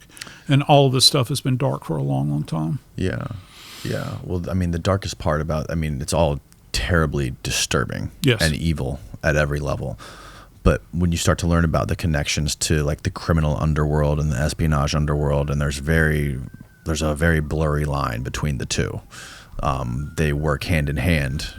If you want to talk about things like the Iran-Contra case and how they were basically working with organized crime to do things, and how he was working with them. And there's endless amounts of documentaries and podcasts and books you can read about all this stuff. But he was, deeply connected to the people that run the world. And that's the scariest part about the whole thing for me. It's absolutely terrifying. And he just happens to be one little space that a crack of light has kind of blasted through. And again, I'm really getting outside of my sphere. But, I am interested in the dynamics of his death. Can you empirically prove that this was in fact something other than suicide? I think there's enough information there, enough data, observable data, that that question should be asked and it should be answered. And again, if he's associated with this type of behavior, and there are so many alleged victims, they didn't just fall off the face of the planet. Right. You gotta try to figure out where they are. Right. Yep. Well, Joseph Scott Morgan, this has been a fascinating conversation, man. Thanks for having me. I really Danny. appreciate you taking the time to come down and chat. I'm glad that Julian connected us, man. Me too, I've been man. a big fan of yours. It's been a long time coming. Yeah, absolutely. I'm flattered that and you would there's a even lot of ask stuff me. I know we haven't covered that we should definitely do a part 2 and cover. I know there's a lot of stuff about JFK that we can go down that rabbit hole. I've been geeking out on all the JFK history for years, so I would love to. Yeah, I would love to go down that, just the medical legal perspective on JFK and how that's arguably one of the most botched, high-profile autopsies that has ever been conducted. 100%. Yes. Yeah, we should do that. But tell people out there listening or watching where they can find more of your stuff, get in touch with you, find your books and all that good stuff. Yeah, I'm on Instagram. You can find me there, Joseph Scott Morgan. I'm on X, Joe Scott Forensics, I think is it. My podcast is Body Bags with Joseph Scott Morgan. I'm platformed on iHeart, Apple, Spotify. You can find me there. And then, of course, check out my university. I teach there. I teach forensics there. I'm the Distinguished Scholar of Forensic Investigations, Jacksonville State University in Alabama, not Florida. People think that it's Jacksonville, but it's Jacksonville State University in Alabama. We've got a fantastic program there. Actually got a cadaver lab this year. So we're going to be wow. having cadavers for our students, and and crime scene house and all that good stuff. So really proud of the work we're doing there. Yeah, absolutely. So check me out there. I'll be around. Cool, Always man. around. Well, we'll link it all below. And I look forward to doing part 2 with you, man. Let's do it, Danny. All right. Good night, everybody.